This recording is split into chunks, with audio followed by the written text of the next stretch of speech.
Wow. First of all, where are you? So this is my garage. What fancy arcade are you? Wait, did you say garage?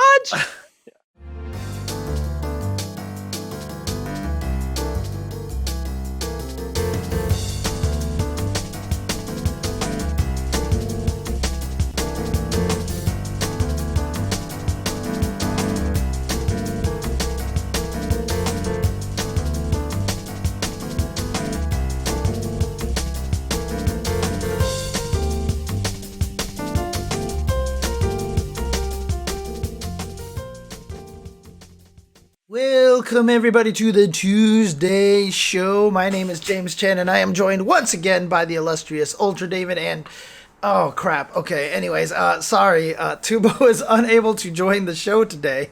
He is feeling a little sick and that's very unfortunate. Do everybody in the chat please wish Tubo a chance, to get better, and we hope he feels a lot better soon.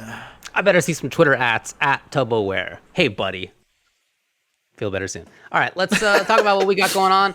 On the side here, as you can see, King of Fighters 15. Wow, it's out for some people, and will be out soon for everybody else. Capcom Pro Tour Season Final, more specifically. Preview, we'll talk about it. Combo Breaker 2022. We'll talk about a lot of stuff, actually, with our guest, Aurich. It's going to be cool. Looking forward to that one. And then we have a 5-5 matchup that we have come up with. We got some that you came up with. You'll get to vote on that. And then, of course, we have our mailbags to round things out. But let's begin by talking about the King of Fighters number 15. Yeah, so to say that I've been inundated in King of Fighters talk for the past year would be underselling it, probably. Mm-hmm. So I have definitely been fully ensconced in KOF news, especially King of Fighters 15 news for the past year. And so it's surreal that the game is out. It just doesn't even feel real, We've been talking about what we expect and predicting characters for so long that it's bizarre to me now that it's in our hands.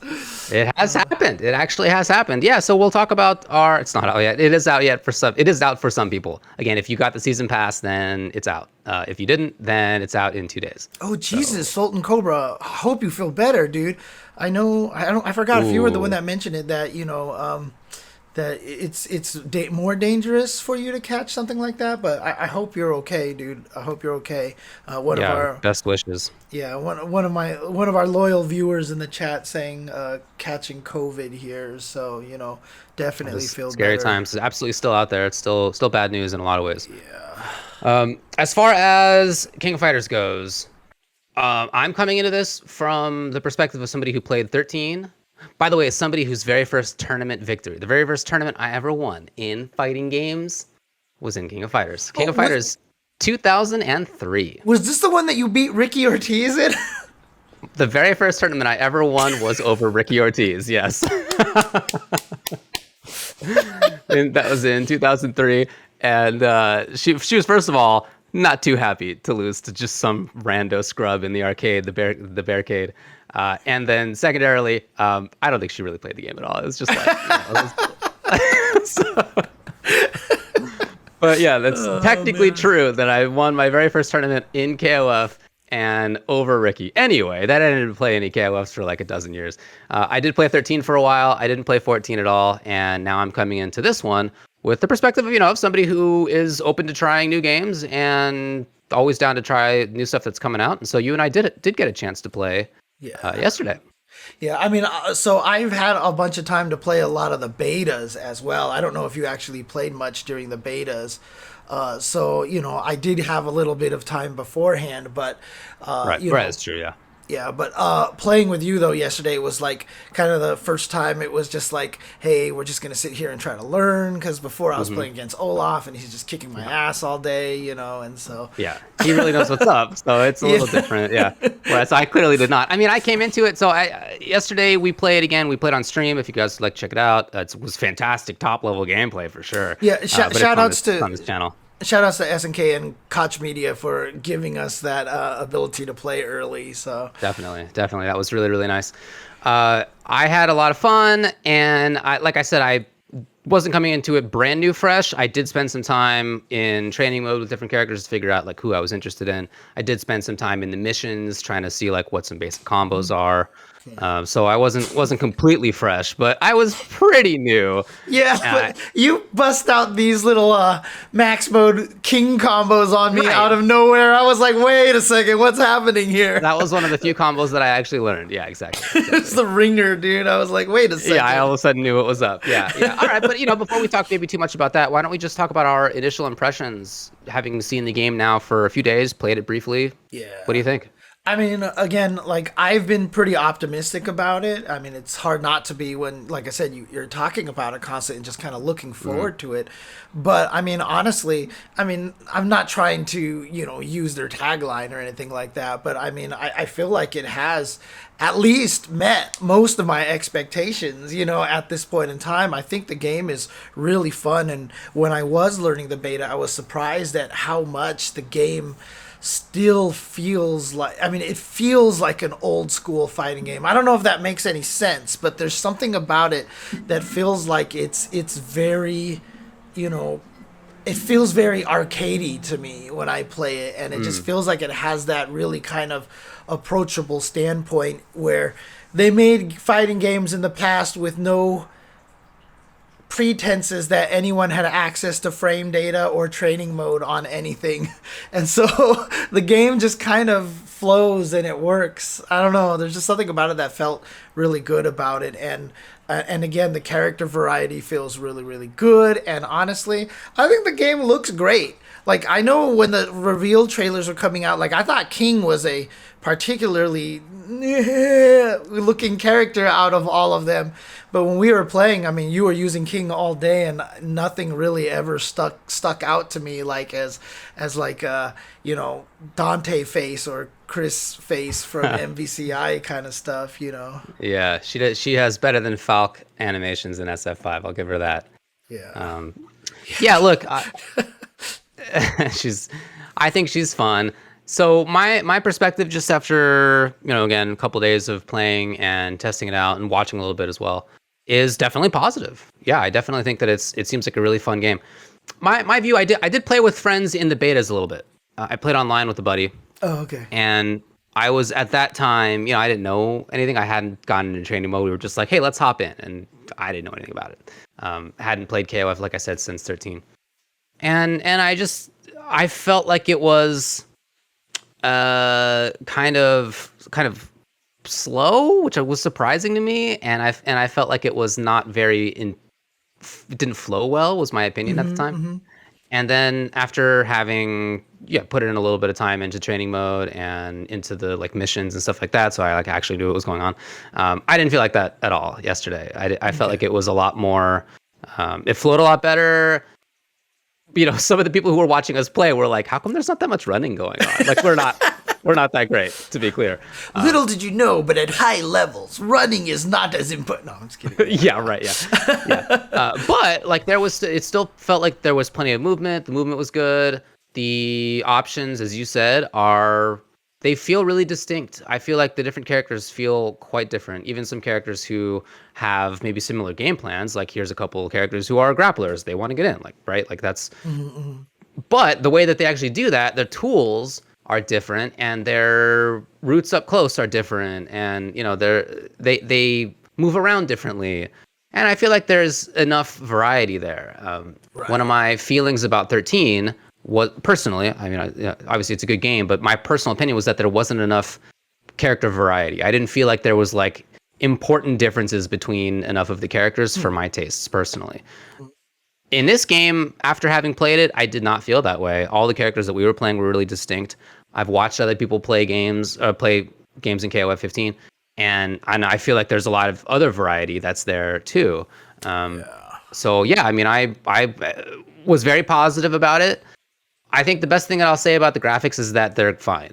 I don't think that they're like award-winning, but that's also not a big deal for me either way. It doesn't really matter to me. I haven't played or not played games because it's beautiful or not, right? It just is not that big of a deal. And I don't think that it's bad looking. I think that it's totally fine. So I don't know. I don't really see any reason to talk it up or to talk it down. There it is. It's fine. Right. Yeah, and some people in chat were asking about one-player content, and I see 16-bit saying that doesn't have a lot of great one-player content, but look, you're coming from NRS games. All right? There's NRS one-player content, and then there's everything else. And pretty much. No, I haven't messed with a lot of it, and I've definitely seen some really, like, kind of weird things they've done, like to unlock a lot of the music and everything like that. So King of Fighters has always had secret teams, like weird themed teams, like Team Bear Midriffs that was like Angel, Mary, and Benny Maru and stuff like that. That was a team? No. In one of the previous games, if you happen to use that, they had a special ending. Right. What? Yeah. This is what KOF has done. So they very funny. like, it was like a Team Hats or something like that. I know. So remember when I talked about how Kyo, Iori, and Chizuru have never actually been officially a team, but in one game, if you played all three of them, they got a special ending, kind of thing like that.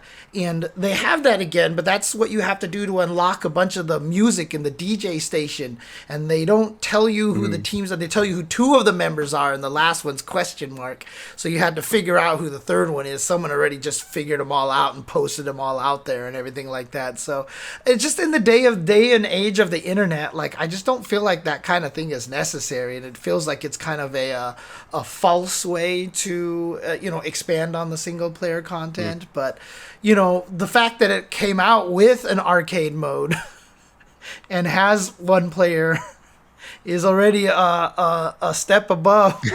Yeah, some games have done worse. Other fighting games that have released within the past decade. Yeah, that is definitely true. Anyway, yeah, I felt very positively about it. So we played. I'll just say which characters I've used. I've played King of Dinosaurs. I feel like is the character that is most obviously going to be on my team long term. Basically, it's Street Fighter 4 Zangief with like a little extra bells and whistles here and there. I feel very homey with that character. I feel very much at home. And definitely then, the character. Well, actually, both that and your King were very tough to deal with. So yeah, I mean, yeah, and King is a character who I played in 13 and remember a little bit of, and also just her game plan is something that's very intelligible. I think that's true for both of those characters. Their game plans are very intelligible and just like you look at them and you're like, oh, here's what you do. Right. And so for like my initial teams, I definitely have those two on there. I also played Maxima. I don't really know what the deal is with that character yet, so he wasn't doing too much on my team. But I don't really have an opinion on whether he's good or bad. I just felt like I didn't know what to do. And I also really like Dolores. I think she seems super sick. Really, really interesting design. Lots of very interesting options. I like that. I really like Whip. I think that I might want to play Whip instead of King because I tend to prefer Dalsum style zoners instead of projectile style zoners. Okay. Sometimes games don't have that. Like in NRS games, there's not really like a Dalsum. So there's I zone with projectiles instead. But when there are Dalsums, I prefer that. And so I think I'd like to make to the her ground. work. No super close to the ground Cabal fireballs for you. Yeah, isn't there a gas blast from back in the day? No thanks. Yeah. Wasn't it like in MK9 that you could do it so low that even crouching characters couldn't crouch under it? Nah, you could crouch under, but still, you couldn't move. You were Right. stuck basically. Yeah, and again, I don't have an opinion on which characters are good or not. I don't feel like I'm at that skill level to really be able to say. And obviously it's just so early anyway. Even if you are skilled, it's just really, really early. But yeah, those are the characters that I tried, and I feel like they're all interesting. I liked you. You played a lot of Clark, and Clark seemed pretty sick too. Yeah, and it's funny because you were talking about how the grapplers are very different from each other. Like King of Dinosaurs felt more like I've got range kind of grappler, and I can kind of footsies my way through. That CD was really, really strong, whereas Clark, I had that standing C, but like that was literally the only thing that I had for range, and so it felt like they felt like they had different game plans for being both with grapplers, and I think that's really, really cool. I definitely agree. Yeah, I like that a lot. Who else have you messed with? So in the betas, I messed a lot with Team Sacred Treasures. So I did Iori, Kyo, and Chizuru a lot. Iori is Iori, right? Iori's always going to be Iori. I think he's like one character that's never really going to drastically change because he's kind of like the Like him and Robert to me are the Shotos of the game, basically. So if you want to start with the game and you're like, I'm gonna pick Pro Tag, be Shoto, character, and you pick Kyo, oh, what a mistake! Like, don't pick Kyo. Kyo is now the Rekka monster, basically, because like every Rekka that he does leads into like different branches, like quarter circle forward this, half circle back this, punch, have that same thing with kick, but then you can also he's got a bunch of different things like that. But that's kind of what made me like him. Chizuru is really weird and hard to use, so I don't know, but in the second beta I fell in love with Isla. So Isla is definitely a character I think that's going to be on my team. I like Terry just because he feels good punching people. Definitely looks like he punches good.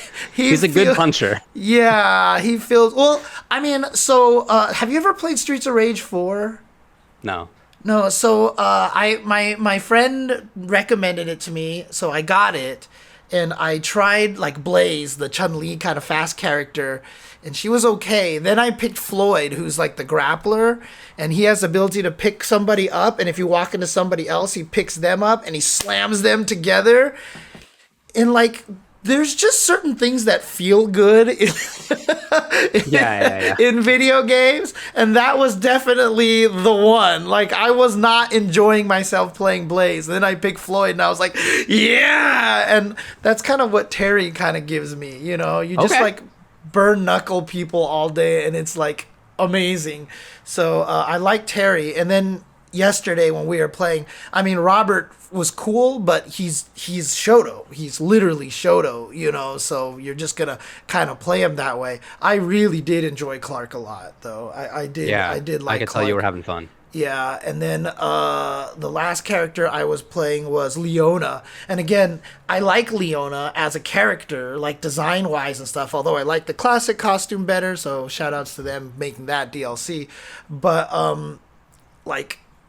I've never been able to figure out her game plan super well, and right now it just feels like do that little hoppy kick a bunch of times.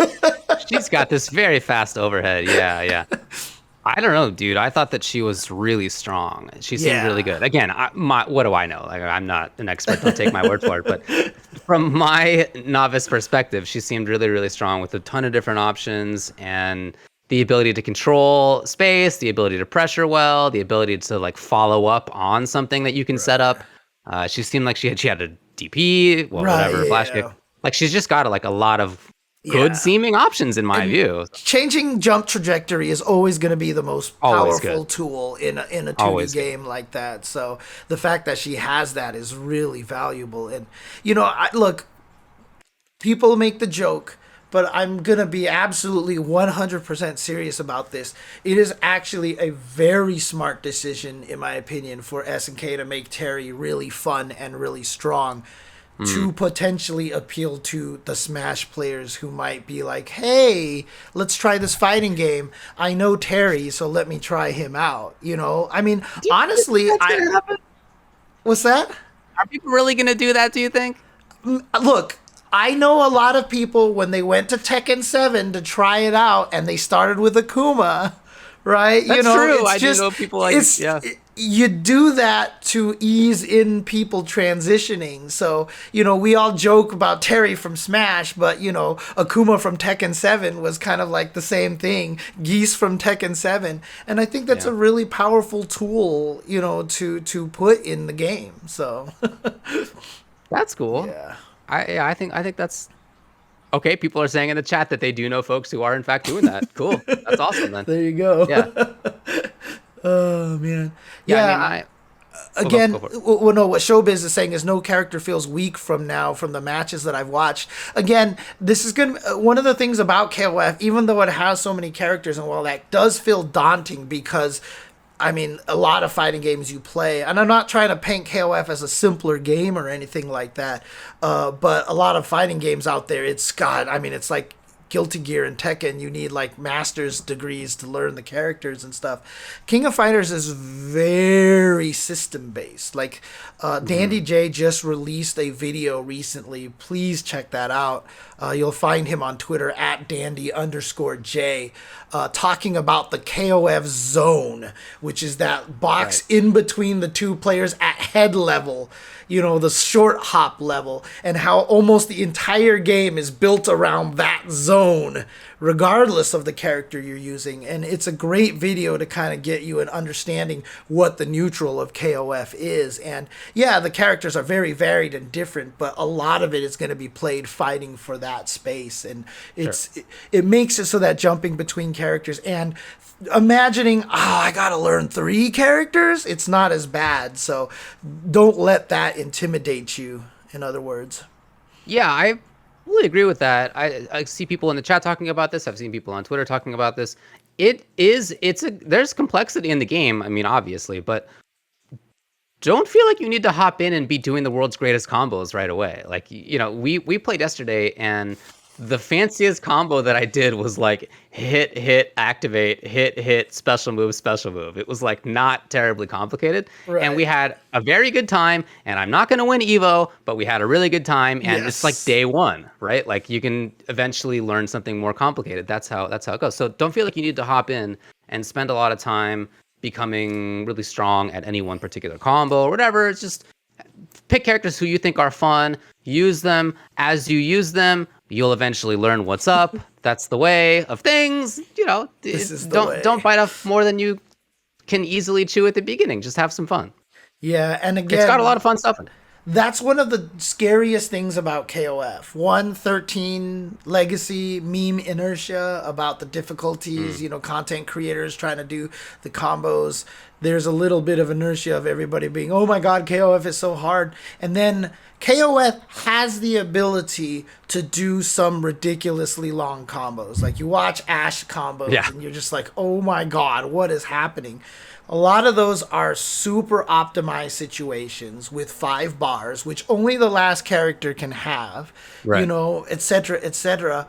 And yes, you do have the ability to do stupidly long combos. Are those going to happen in real matches? Most likely not. So don't go into the game thinking that you need to learn these ridiculous combos. You're going to be fine doing special into super cancel, which can be hard for sure in itself, but you don't need to learn these dumb Vanessa Ash juggle combos in the corner that last for 10,000 years. You know what I mean? Like, if you happen to get matched up against Chris G's Ash anchor, okay, maybe times are tough, but in general, that's not going to be the case. I just, again, like with all new fighting games that come out, don't feel like you need to be the best at execution or at combos right away. Just hop in, start playing, have some fun, and eventually you'll get there. Exactly. If you want to. Exactly. But yeah, overall, just to close out, good game so far. And from what I've heard so far, some people have had minor issues with netcode, but for the most part, it sounds like the netcode has been behaving very well. And that's a good one. And we may talk more about that if it gets voted on in the 5-5 matchup. So, anyways. Whoa. Let's go ahead and move on. What's on deck for Capcom Cup this weekend? Nothing, because there's no Capcom Cup this year. They canceled it. Damn. But wow. There is a Capcom Pro Tour season final. Very different, totally unique, not at all the same thing. Season final. It's this weekend. It starts on Thursday, then it's Friday, Saturday, and Sunday. So Thursday is a day that's just going to be a no-neutral 5 versus 5 exhibition. I don't know exactly what that entails, but I do know that it includes Rob TV and Brian F., who have been doing the no-neutral pre-show for CPT all the season. And so they're going to be there. Obviously, they both also qualified for Capcom Cup this year.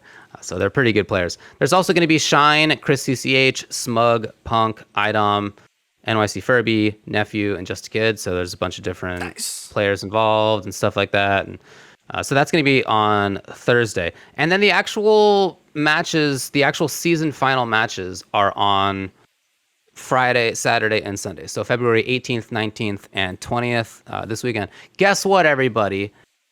James and I are going to be doing commentary at the season final. Hey. Can you believe it? It's not a guarantee. It's not a guarantee for It's either not of us, a actually. 'Cause guarantee. You didn't do it last year, and I didn't do it the year before that. So Yep. we're finally both back doing the Capcom Cup We're back. season final. A dinosaur story. I mean, this goes all with the king Yeah. of dinosaur jokes, right? Yeah, So yeah. there you go. Yeah, so we're there. Huzzah. Look, it's not the Capcom Cup, okay? So although there are all the players who, well, many of the players anyway, who qualified for Capcom Cup, it's not going to be a tournament format on account of it's online. And even if this was the world's greatest online game, you can't have a full tournament across the earth. Like, Right. that's just not possible. Sorry, unfortunately. So instead, it's going to be a series of exhibitions, and it's players from same regions who get to play each other. So there is, it starts out with the South Africans, Billy Date versus Jabium, that kind of stuff. And then it goes all the way until the very end, where it's one of the Japan ones is Kawano versus Daigo, for example. So there's going to be a bunch of different player matches. Are there any that you are looking forward to in particular? I mean, it's a bittersweet thing, right? So, I mean, one of the greatest things about Capcom Cup is that you want to see everybody fighting everybody. And the fact that it's not going to be that is I don't want to call it disappointing, but, it is kind of sad for me. Yeah, no, I think it's fair to say disappointing. I think that's reasonable. Yeah, and in fact, you're probably right, because you know what, Capcom would probably be one of the first people to acknowledge that as well, right? Because I'm sure everybody's wanted to do this kind of thing. Is there anyone in particular that I'm looking forward to? I mean, it's interesting because, like, for example, North America East, Punk versus IDOM, right? Of course, you're excited about that. I mean, I forgot who it was who joked about the North America Midwest. Rob TV and Brian F have to play each other, and they were like, I just don't want to see Rob TV wash Brian F again, But I mean, like, Middle East is Big Bird and Angry Bird. I mean, like, Right. these two, I wouldn't be surprised if they're sick of fighting each other at this point in time. You know what I mean? It's just kind of one of those things. To be fair, probably the ones that I'm looking forward to the most are like South Africa, Australia, East Europe / Russia, because I want to see these guys go up against. I want, like, the point of Capcom Cup is to give these guys more shine, right? And, I know a lot of them are playing earlier on Friday and not on day 2 and day 3, which is kind of a shame. I would have liked them to intersperse them between the strong matches a little bit more to give them more shine, but I get why you do what you do, right? So I get the programming kind of side of things.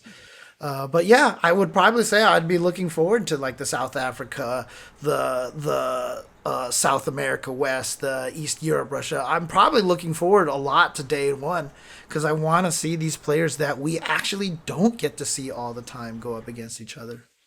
Yeah, I was actually going to bring that up. I remember watching the South Africa CPT, and I did feel like the top 2 players in that felt to me like they were world-class players.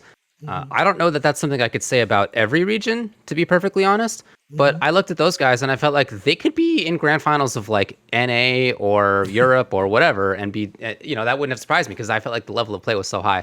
So I felt like, I kind of feel like they are being, like, unfortunately undercarded, like, Right. If you're somebody who wants to watch this, I do really recommend checking out the very first match of the whole thing. It's going to be on Friday. South Africa. So check that out. They are honestly super good players, or it seemed to me like that anyway. I guess we'll see how it looks this next time. Other than that, I think maybe no surprise. The ones that I'm looking forward to are like Punk IDOM and Kawano Daigo, which they've saved for the very last. Like, of course. That is the very last one. Other than that, I really like the Four Fills versus Infectious. I think the Four Fills, this is UK, qualified with Falk, and he did it like taking down a bunch of really strong players in doing so. Like, it was not like he got lucky in bracket. Like, he took it down basically everybody in the UK FFC. Right. It was an amazing run. So I thought that was really cool. And then Infectious qualified after that, and of course he is super, super strong as well. And they both are some of my favorite players to watch. So the fact that it's like a matchup that they are going to get to play against each other is something that I'm really looking forward to. Yeah. And of course, talking about this weird countdown clock that showed up on Capcom's Yes. site. Again, look, we don't have any insider information. Yeah, honestly.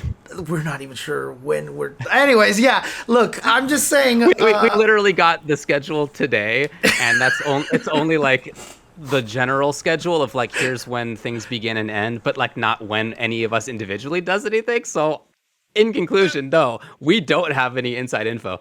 Whatever. That's how events go. It's not like that's a new thing. That's how it is. No, we don't know what it is. And honestly, this kind of thing has happened before, where I have been asked, "Do you want to know about the announcement that we are going to make?" I've been asked that in the past, and I say no.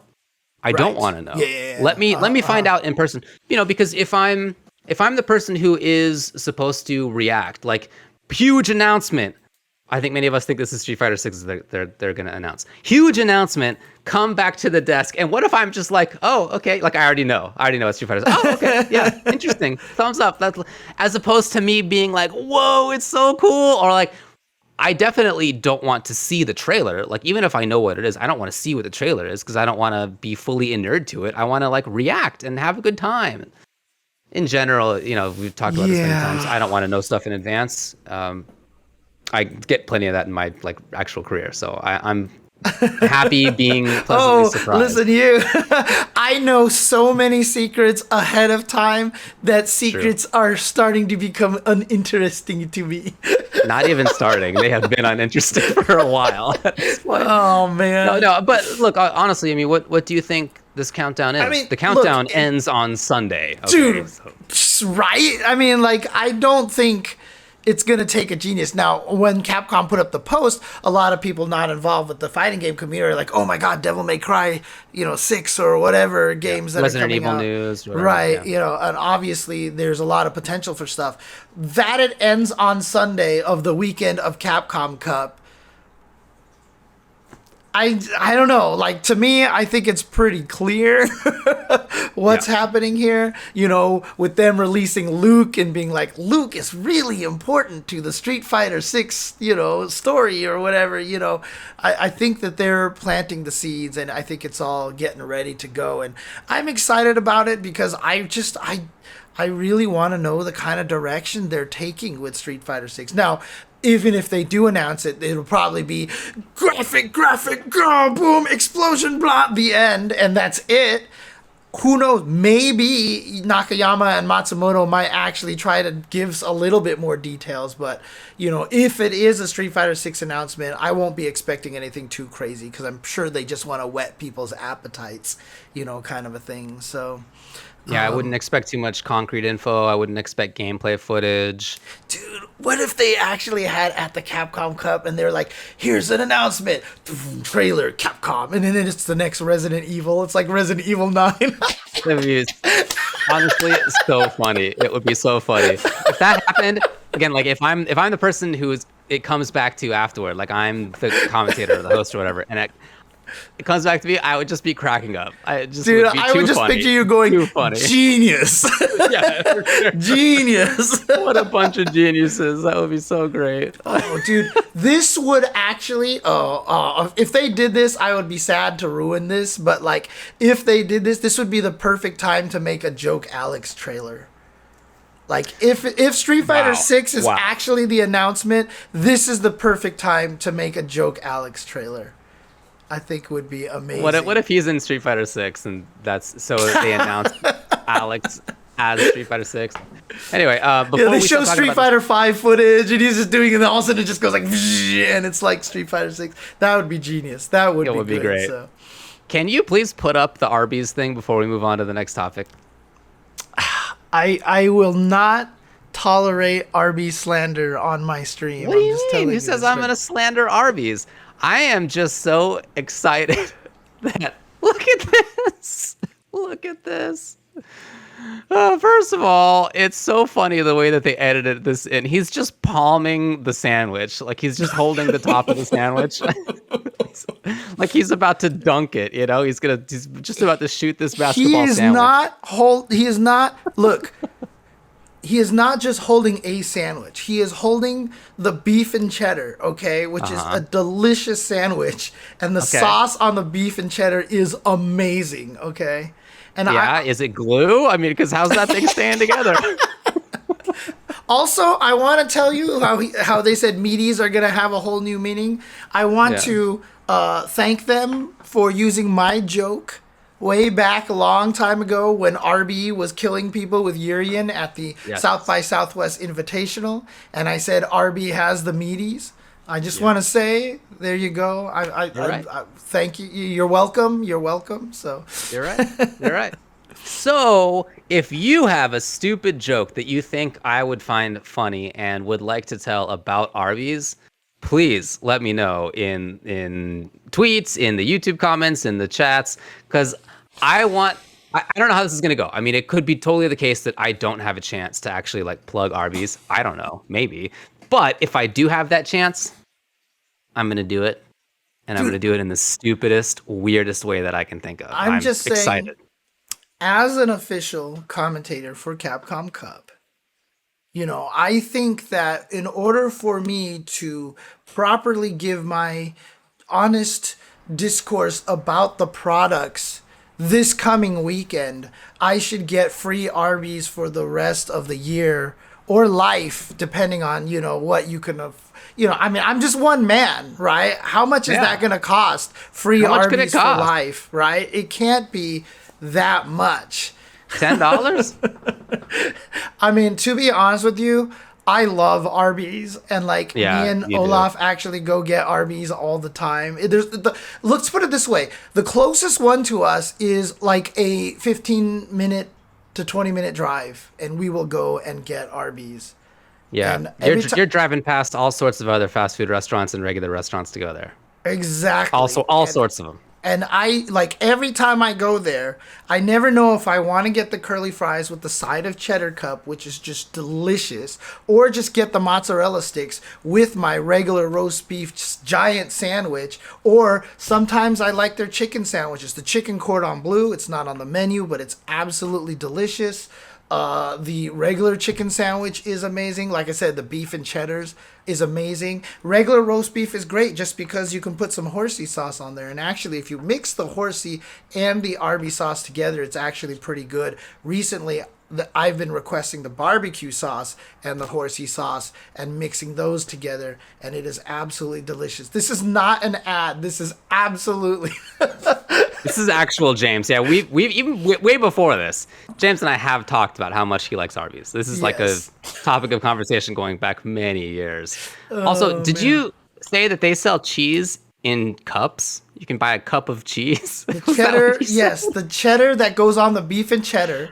They will pour in a little cup for you, and then that's when you dip your curly fries into that, and it is absolute just deliciousness. It is. There's sliders. Oh my God. Although they recently discontinued the pizza sliders, which is really disappointing because I was only just recently introduced to them by by Olaf. And I was like, these are great. And now they're not there anymore, but they still have chicken sliders, roast beef sliders, etc., etc. So as somebody who doesn't eat meat very often, like I'm not vegetarian, but I don't eat meat very often, I feel like Arby's, like one sandwich would be my monthly amount of meat. Like honestly, it's about the same. That's why their slogan was, "We've got the meats" at some point in time, right? I mean, they literally had one sandwich one time that was a chicken patty with the roast beef, with ham, with like all this stuff on there. They also had... A long time ago when I was in high school, and me and my friends will always make the joke, they had a sandwich. I don't even remember what was in it, but it was called the Big Montana. It was the Big Montana. And I still to this day do not remember what was in it, but like... It's beef for sure. Yeah, me and my friends the same friends that were here last week, we would always joke about giving people the Big Montana. Just like, it sounded so wrong. Well, please say that on commentary. Please talk about giving somebody the Big Montana on commentary. Yo, that's the kind of thing I'm talking about. Like, did you see the damage he did? He gave him the Big Montana. 100%, 100%. Yeah, that's the kind of thing I'm talking about. I want to do that kind of stuff this weekend for commentary. All right. Enough. Let's move on to the next topic. Oh God, Arby's. this is so great. We'll be talking about it. It's gonna be fun. So I'm gonna clip that and I'm gonna tag Arby's in there just so they know how dedicated I am. So why I deserve the free life. I will tweet every time I eat at Arby's if they give me free Arby's for life, dude. 100%. Influencer. Meanwhile, I'm just going to be reading off nihilist Arby's tweets while on commentary. That's like... Anyway. Oh, okay. Combo Breaker 2022. How about that? It was announced today. This morning, in fact. Combo Breaker 2022. It's back. It will be on the weekend of May 27th through 29th in Schaumburg, Illinois, which is just a little bit outside of Chicago, pretty close to where O'Hare is, the main airport there, one of the main airports there. Sorry, I'm so totally thinking about this. This Arby's thing is just like, you know, talking about like jokes that you can make during commentary. They have the horsey sauce, and I still remember my dad like cracking himself up because he kept calling it the horseshit sauce, you know. Ooh, and he was genius. cracking. So like on commentary, if someone gets hit by something that's total BS, we could be like, "Yo, that's some horsey sauce, dude." I love it. Yeah, Anyways, that's what we're gonna be doing. Continue. The Combo Breaker was announced, as I was saying. Again, this is in Schaumburg, Illinois. Registration's open on Smash GG. All right, there's the basic info. Did you see the trailer? They had a song for it that was super sick. The trailer itself looked really good. What'd you think? As a person who has made trailers in the past, I watched that trailer and I was just like, God damn, this is good.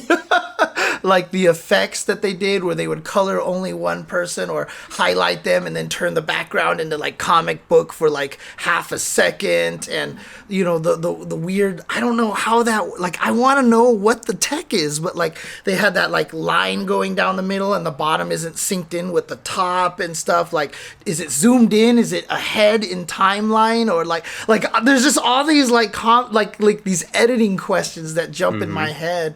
And seriously, like, that trailer was like kisses fingertips. I mean, if you want a trailer that gives you hype for a good event, that is the trailer to do it, honestly. Yeah. Very, very nicely done. I liked it a lot. Again, May 27th through 29th. So you can register now. And you know what? People have registered now. And already we know that the hotel was sold out. It was sold out in like a couple hours. Right. Extremely fast. Also, they already hit 20% of the attendee cap, which is 6,000 people in like 3 hours. I don't know. That was, again, that was this morning. It's, I don't know, half a dozen hours since then. In the meantime, what's happened? I don't know. I bet a ton of more people have registered already just today. Dude, and I really hope... If you look at Curly W's tweets, online, Curly W works with Combo Breaker and other events too, doing bracket type stuff. What she said was that there are, well, implied, I guess, if you kind of like read into the tweets, probably meaning already 500 plus people have signed up for Strive. Already 500 plus people signed up for Strive. So pretty incredible. You know, I just really, really hope the hotel was like, yo, these guys are trying to hit us up for a video game tournament. Video games, whatever. And then this morning happens and they're like, oh crap. You know, like, man, I feel like everybody in that region must know Combo Breaker. Don't you yeah, think? Like, it's that's true. been around for a while. And even before It's it went true. out to the Pheasant Run, it was in that area. Not in that same hotel, but like it was in the general around O'Hare region.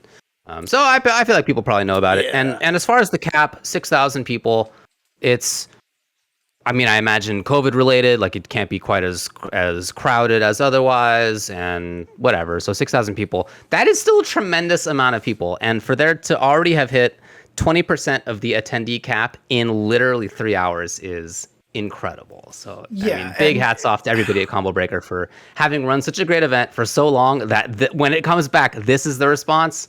Super cool. Yeah, I've joked before in the past that if Rick moved the tournament to Mars, most of us would just get the one-way ticket to Mars and just be done with it, you know. at that point. I would love to go to Mars, but yes. Yeah. I mean, I think you would probably want to go to Mars on a one-way ticket just because you could go to Mars, right? So I would prefer the two-way. Okay, I would fair love enough. to go to Mars. Yeah. No, I'm just saying because the only reason why I say one way is because I don't think there's enough time in a human life right now to make it there and back. Right? We could do that. But regardless, yeah, look, it's one of the best tournaments, if not the best tournament that everybody who goes to loves, enjoys. Great theming, great.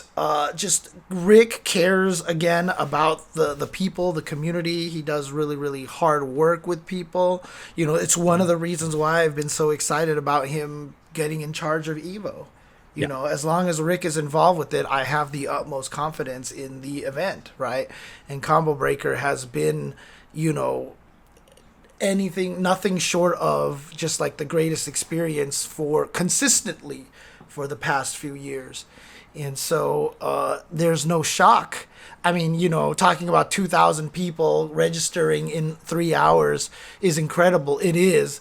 I'm shocked it didn't sell out all 6,000 in like 3 hours. Like that's the kind of, craziness and quality you can expect from the event. So, yeah, it will sell out, I'm sure.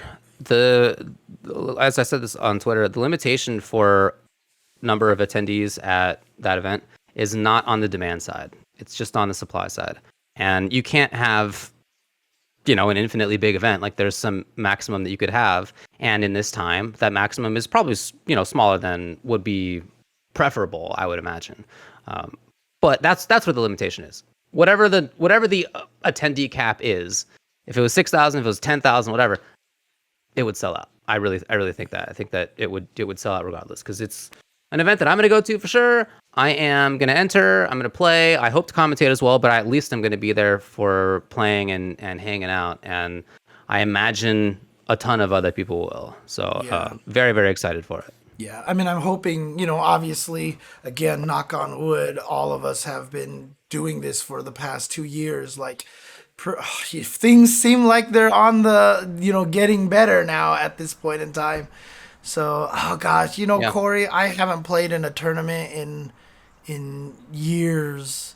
I have for the ST specific stuff, but I mean, like even at Frosty, I didn't have although the previous Frosties that I went to, not this year, obviously, because I missed this year's Frosty, but the previous Frosties, I think it was the one even before that one, that Elvin Shadow actually scheduled me for ST Hour with James Chen, where he basically scheduled me to sit down and play ST with all the ST players there, just to make sure that I played games and had a good time. That's awesome. And it was great. It was great.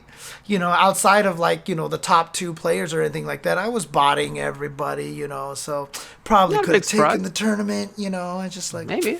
No, just kidding. Yeah, look, we'll talk about this a little bit. So as far as COVID restrictions go, they are requiring proof of vaccination and also masking. So there are restrictions. And that's great. I'm very excited about that. Are they going to be setting up the on-site testing as well, like Frosties? Not that I have read. Okay. No. Okay.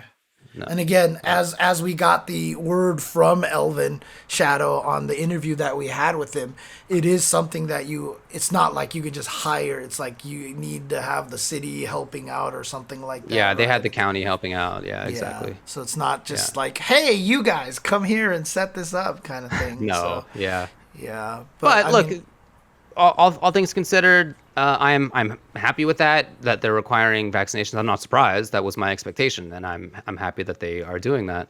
That's great. The people who are going to be self-selecting to attend that tournament with those kinds of regulations, they're going to be people, as with Frosties, who are taking it seriously. People who are not taking it seriously are weeded out by that. And boy, I saw a couple of takes on Twitter that were about how you're keeping these people out, as if that's keeping us out, right? Right. The person who's saying it is. I'm gonna fight back by not going. Exactly. Yeah. That's exactly what we want. To be perfectly clear, like that is not a downside. That is the point of the policy. Please don't go if you're not taking this kind of stuff seriously. Look, Please don't go. I'm not. You've got 3 months, people. You've got 3 months. Get your shit together, America, so that we can attend this tournament and feel safe, okay? None of this crap about anti-vaxxing. Just get vaccinated. You were vaccinated as a baby for measles. You were vaccinated as a baby for mumps. You were vaccinated for a bunch of stuff. Schools don't let you in unless you're vaccinated for those things. We've been doing this for decades now. Literally decades upon decades we've been doing this now. This is nothing crazy, okay? This is part of society. You do things to make it so that we can all live safely and comfortably when it's good for you. Okay. I'm fully on board with that, and I'm glad that Combo Breaker is too. I'm very much looking forward to it, like I said. So that's going to be May 27th to 29th. Again, registration's open. I guess the hotel's already sold out, so good luck. But apparently there are other hotels in the area, ones that are close by. So it's not going to be like they you save can't get rooms anything. for potential commentators. I also hope that, but we'll find out, I guess. I assume that they have a whole, commentary application process that we'll probably have to go through as per usual. But that's how it should be. So cool. All right. Anything else to say about this? No. Except even if you can't make it, make sure you reserve that weekend to watch it, because Combo Breaker is also always one of the greatest events, and support the event. Combo Breaker, like, bar none, like, I don't even think there's any debate, also usually has the best merch, best fashion, best, lots of cool things associated with the brand. So keep an eye out for that as well. So. All right. Well, Let's take a break. And when we come back, we're going to have our guest, Aurich, who I see hanging out in the old chat. We'll talk about arcade history and preservation and design and all sorts of cool stuff.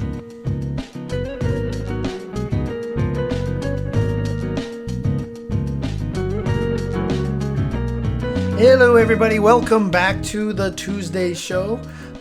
We are now going to bring on our guest for today, and that is, of course, Aurich. As we have mentioned, you may not be as familiar with him, but he definitely does a lot for the fighting game community. So let's bring him on over here.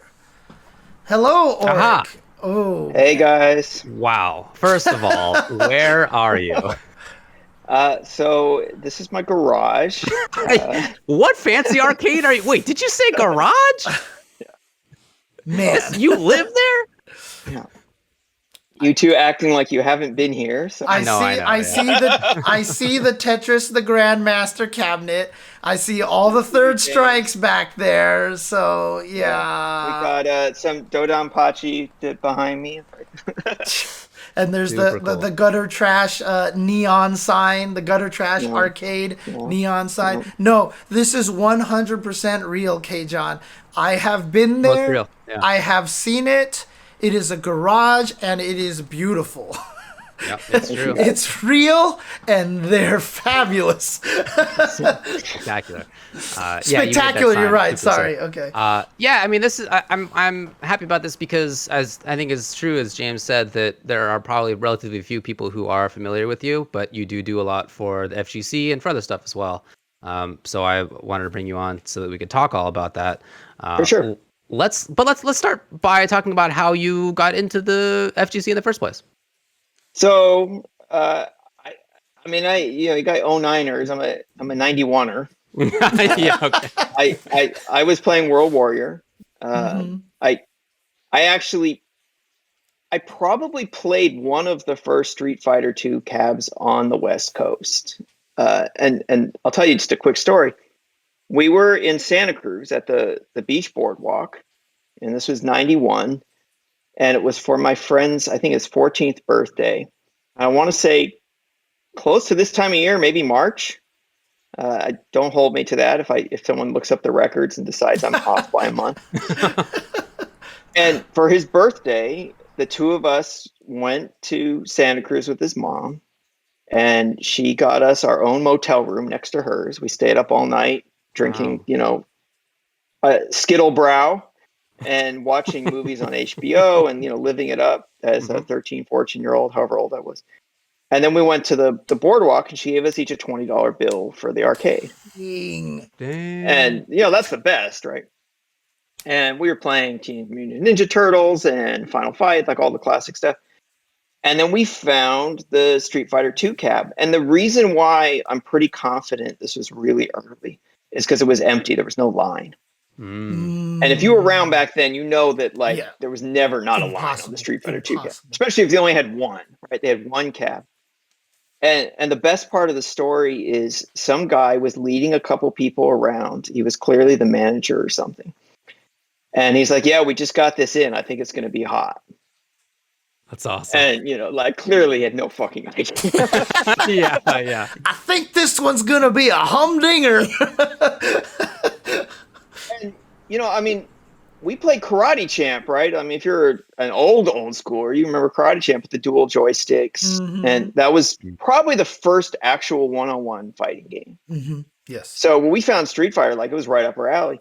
And we were messing around with it. And we put a few quarters in. We didn't know what we were doing. And I remember very distinctly stepping off to let another kid play who picked Guile. And he knew how to throw a sonic boom. And that was like a mind-blowing moment, right? You see that, how did he do that? And we got back on later, you're pressing two buttons at once. Nobody understood the concept of a special move then. So, I was there at the beginning, and we got the Super Nintendo port and played that, and that was amazing because we didn't have to go to the arcade anymore. I was in San Francisco. That's where I grew up. We used to go to an arcade on Market, and that's where we play Street Fighter. They had those big presentation projection cabs with the pedestal cabs, and we played Street Fighter on that. I remember one day we went in, they had a Rainbow Edition running. Rainbow Edition. 7 sonic booms, changing characters in the air, all the wild. Yeah. So I was big on fighting games, and then I went to college in '96. So, right kind of in that sort of transition era. And that was sort of the end for me because nobody was playing on campus. Ironically, I was in Santa Cruz. I went to UC Santa Cruz, right where that boardwalk was. I never went down to the boardwalk. That was where tourists went. We stayed on campus. Yep.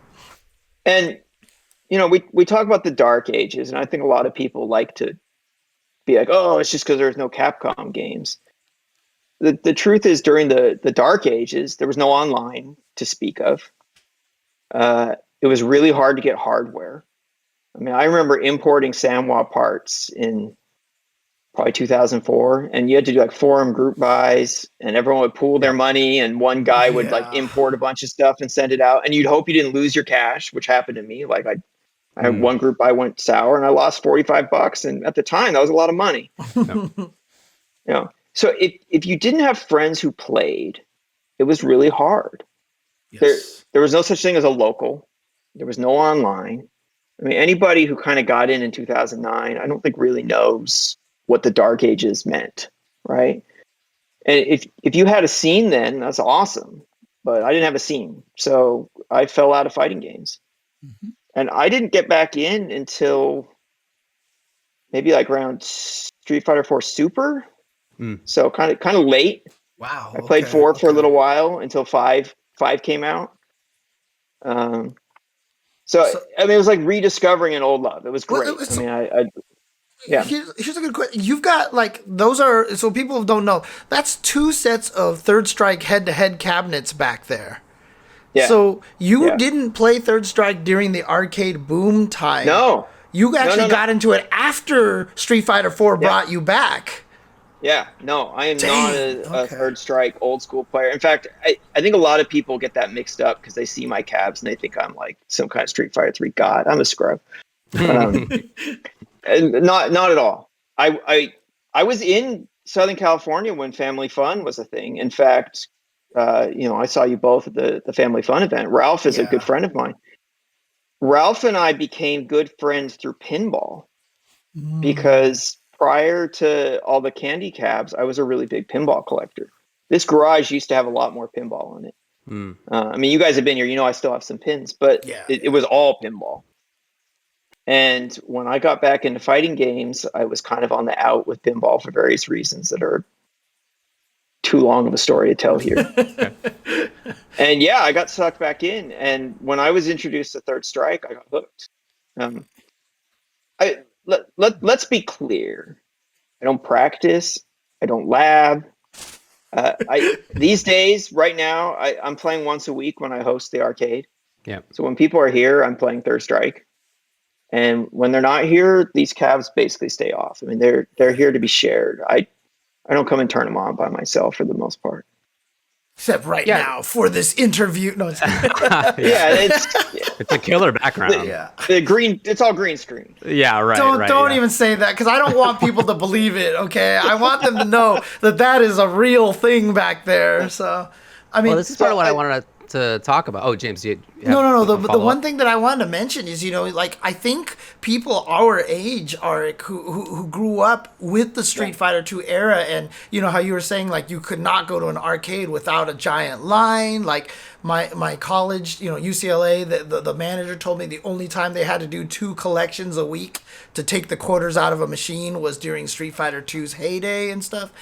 Like, I think we're the people that understand why we call it the Dark Ages, because, what we experienced with Street Fighter 2 was just, it was transcendent, right? Yeah.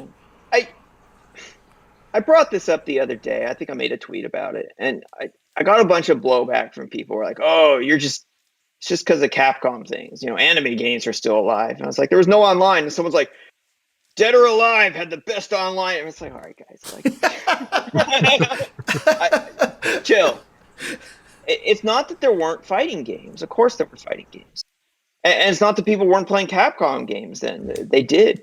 Yeah. The accessibility just kind of died. When the arcades were gone, we didn't know where to go. I think people who came in later don't know what it was like then, because it just doesn't occur to them. You couldn't get a fight stick, right? Yep. I mean, shout out to Markman, but like before the Mad Cat revival, it was very difficult to get your hands on a stick. That's why 2 of mine got stolen at tournaments. I mean, Dang. Literally. That's why I started building sticks. Yeah. And yes, they existed, and someone's going to bring up, the Green Goblin or whatever. Like there were things out there, but they were hard to get. There weren't a lot of ports that were accessible to play on. I mean, you want to talk about Third Strike? If you had a Dreamcast or the Green Goblin, like, great. You also had a really shitty port of Third Strike. There's a reason we don't play Third Strike on Dreamcast. It's a bad version of the game. There's just a lot I think is taken for granted now. I mean, now we have Fightcade. I'm here in Torrance. Practically in my backyard is Arcade Shock. When I need parts, I don't have to do a forum group buy. I drive over and say what's up to Vin and pick up what I need, and I'm back home like half hour later. I don't take that for granted, because I remember what it was like to scrounge for that stuff. So, we're incredibly blessed now. I mean, we're in an era now of ridiculous plenty. Yes. I mean, how many fighting games have come out just in the past couple of years? Yep. I mean, it's the main reason why anytime anyone asks me what's the golden age of fighting games, my answer is always right now. Like, without question, right? As great as it was back then, and as much as I yearn for nostalgia or whatever, arcades were so great. Now is the golden era, like, without question. Like, I will, no hesitation. So, and clearly the pandemic has thrown a real wrench in the works. But even during the most locked down part, I mean, these cabs were all off collecting dust for a year. I mean, I was locked down like everybody else. No one was coming here before vaccines. Even during that time, it was hard, because every weekend, if you were like wanted to see something, you had to choose. There were so many tournaments being streamed every weekend that, like, on a Saturday, you had to fight for your space, because there were probably 5 other sort of, small events, meaning like 300-400 people watching. But you have 5 of those, and like you're competing for space. Mm-hmm. You know, so even during our darkest period, there was kind of excess. Well, I'm curious. You know, part of what I wanted to talk about was arcade history and preserving stuff, which I know that you've been involved with. What's the reason for that? Especially considering, you know, your story of not having been there for part of it, obviously the beginning, but not having been there for part of it, and considering that, you know, your view is that today is such a relative good time. Like, why preserve the older stuff? So, you know, it's actually really interesting. I think a lot about what we're going to be like in 10, 20 years. I mean, if I want to play the version of Street Fighter II World Warrior that I first tried, it's available. I can go out and probably get a board. I can fire a MAME. Yeah. You know, I haven't looked if it's on Fightcade. I don't know if they were running World Warrior on Fightcade, but they might be, right? You know, if nothing else, you know, my game is hyper fighting. So like hyper fighting's on Fightcade. Like you can play that. In 20 years, if you want to be like, man, let me tell you about Street Fighter V Season 1. Right. You know, right? And you know, I'm a Laura player. I want to tell kids what it was like when we had stand and medium kick. Right?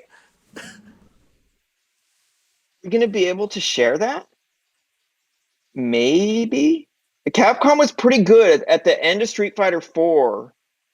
They kind of let us pull up the older versions, right? Edition select, yeah. Yeah. Is there going to be a season select in Street Fighter 5? Sick, actually. I don't know. I mean, like, you know, I think the game's in a really great place right now. But if you look back at Season 2 is wild, right? Like, if you want to show people what Season 2 Ibuki looked like, you know, where like Marn's like, I don't even know what side I'm going to end up on. Right. Yeah. Right? How do you show people that? And the sad answer is we may not be able to. And I think that's something we need to really be thinking about, because this preservation is really important. There are people whose first fighting game was Street Fighter V, and they're going to get pretty nostalgic about it in 20 years. I mean, I promise you it's going to happen to you, right? Yeah. And you may not be able to unless we're smart now. I mean, I hope this isn't my passion, this isn't my fight, but I hope people are archiving stuff. Yeah. You know, like there are ways to save the Steam downloads and all that. So hopefully people are keeping track of it, because there's going to be a time when it matters. I mean, just as a little aside, there was one time that PR Rog came to visit in SoCal, and he came over, and we were like, fuck it, let's just bust out vanilla Street Fighter 4. Yeah. And we did it, and we were like, oh my god, this is so fun. And he did headbutt with Balrog into Ultra, and he's like, look how much damage this did. And we're, you know, we were just having a good old time. And you're right. A Street Fighter V Season 1 tournament now, with what people know now, but like all the bullshit from Season 1, invincible DPs. Yeah. Right? It would be hilarious. It would, yeah, Mika would be wild. Now, unpatched Season 1 isn't hard, because if you've got a disc and you're offline, you can run it. Yeah. But that in-between area, you know, really tough. So I think that preservation is really important. I think it's something people need to think about. And what's behind me isn't just a museum. These games are here to be played. You know, I host every Thursday, and you know, you guys have both been here. You know what it's like. It's very chill. Everyone's just here running games. I don't run tournaments. There are no brackets. There's no stream. Yep. I mean, if you've never heard of me because you don't follow me on Twitter or whatever, it's because I keep it very quiet. I'm happy to share pictures of the arcade and you know, keep the history stuff alive. But there's no stream here. It's not about sharing. It's about the experience. And the truth is, I think it's important to keep this torch alive. Yeah. We're in a new era. I'm an old man. I'm never going to switch to a hitbox. Like the leverless controller thing's not for me. It makes my RSI feel bad just thinking about it. Right? And you want to play pad, that's great. And if you go to NLBC, those guys have got it hooked up so you can plug your PS4 pad into the cabs. You know, Cruz and Art are amazing. They've got undammed adapters on the cabs, and you can play any way you want. You can't do that here. If you can't play stick, like, sorry, kid. And, you know, I don't do that to be a jerk. It's just... That was definitely some Han Solo vibes there, right there. You can't play on joystick? Well, sorry, kid. I'm working on an exception. So this nice, even lighting I have on my face is coming from my Vuelix cabs. I've got them pulled up to a white screen. Nice. And I'm working on an adapter so that people can plug whatever into the Vuelixes. I've got a friend who does play Hitbox, and he comes. And he'll play stick for Third Strike, but when he's playing Street Fighter V or something, he likes his Hitbox. And I'm trying to make it so he can plug it in. I've had a player here who is a beast with Makoto in Third Strike. He plays on the cabs, and he's terrible. I hate playing against him because he's just evil. It's an evil Makoto player. He comes to Street Fighter V. He says he can't DP on stick. I guess he must play Makoto without her little uppercut. I don't know. I just think Yeah. So he's like, "Can I plug a PS4 pad in?" And I'm like, "You were just bodying all of us on the sticks for like the last Right. half hour." Like, and he's like, "I can only play Street Fighter V on pad." Wow. That's so weird. And yet it's kind of the new normal. I mean, how many Capcom Cup champions have we had who are pad only? Right? Yes. Mm-hmm. I mean, Knuckle doing Idom, just to name two. Yeah, Mena. And man, yeah, I think 3 of the last 4. Am I right? I guess, yeah. Probably, yeah. Uh-huh. Yeah. So, you know, that's the new thing moving forward. I think it's great. And I also think it's important to preserve this old stuff. Also, for me, I'm not a purist. I just care about the best experience. And what I have behind me is the best way to play Third Strike. If there was another way that was as good, I would be delighted because more people could do it. But there isn't. You look at Automatic, right? Like he's only playing Hitbox on Street Fighter V, but then every time he jumps to Third Strike, he goes back to the joystick, right? It's what he's because he can do those he can't do a standing 720 on Hitbox. It's really hard on Hitbox. it's definitely easier for me on stick too. Yeah, he's got the fling, you know. Yeah. Mm-hmm. Yeah, and I think it's important to preserve this stuff. I think going forward, it's important to be open to new stuff. I don't really actually hate leverless controllers. They're just not for me, and That's cool. Of course. I get old man about them because it's fun, not because I'm literally grumpy. It's all good. Yeah. I mean, I'm glad you talk about it. I mean, I remember when Street Fighter, the Anniversary Collection came out, and there was a lot of people that were, like I was saying, I was looking forward to it. They were like, oh, you're crazy. They're not offering enough and everything. But for me, like I said, it was just, it's a museum, right? Like that's what it was. And when I did my streams and I was like showing Guile disappearing and Dawson disappearing and stuff like that, like we get to show people that, you know? And I think that's actually a great example. The 30th collection was very arcade pure. They changed very, very little. And most of the changes they made were good. You know, they took out the Makoto Ken bug from Third Strike. Yes. You know that? So people reverse engineered that fix. So for people who don't know, if you KO Makoto in Third Strike with Ken on a neutral throw. Not a back throw, not a forward throw. You can't be holding a direction because in Third Strike you get all 3. If you KO her on a neutral throw, it hard locks the game. And actually a couple months ago I did it. I forgot. I wasn't even thinking. And I locked the game. I went, fuck. That's awesome. So people, it got fixed in the 30th anniversary collection, and people reverse engineered that and figured out it was a 1 byte change. It was a 1 to a 0 or a 0 to a 1. Wow. And it's been patched. So behind me, the cabs that are closest to me have the fix. The further cabs don't, just because I've been too lazy. Wow. So those are running Darksoft CPS3 boards, for people know what that is. And it's original hardware, but it's got the patch, and we don't get that crash. Wow. Unless you play in the left-hand cabs, and then you do. 'Cause I haven't fixed it. So the 30th collection was very pure, though, in general. And it was interesting to see the reaction because that's not what most people really wanted. What they really wanted was all the cool shit that the alpha ports for the PlayStation had. They wanted the World Tour mode and dramatic battle and all the cool stuff, right?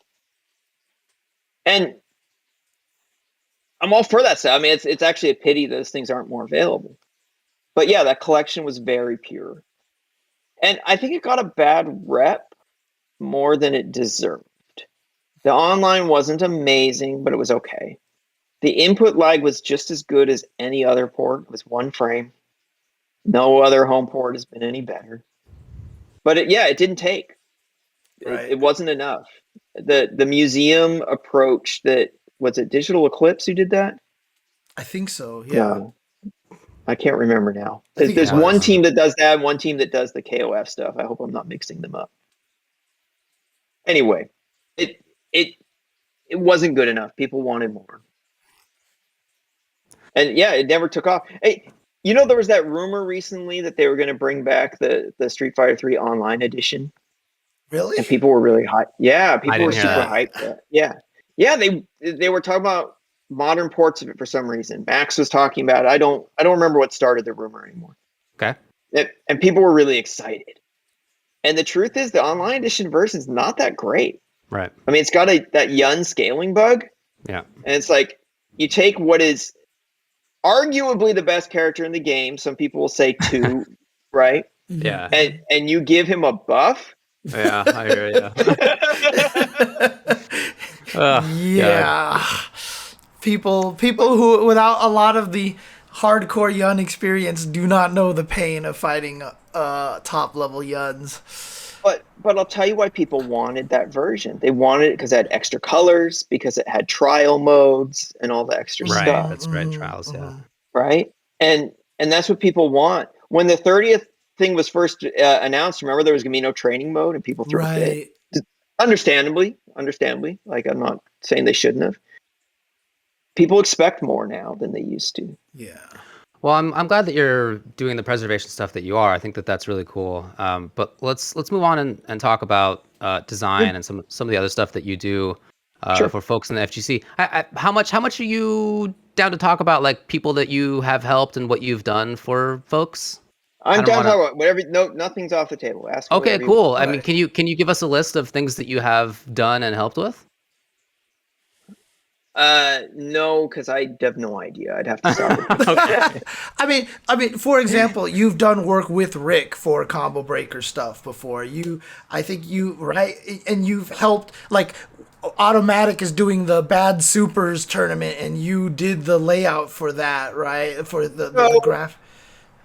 Rick and I are actually a funny side effect of the pandemic is the way we connected through it. And we turned into really good friends through lockdown for some reason. It makes sense to me. I can see you guys getting along for sure. Yeah, we get along because we're like 2 halves of the same coin. I mean, it's ridiculous how much we have in common. I mean, I probably talk to Rick every single day. So, yeah, I've helped with some Combo Breaker stuff here and there. I've been talking about Evil stuff here and there. I don't want to oversell it. But like what kind of stuff? I mean, I said design, but like what is it that you are?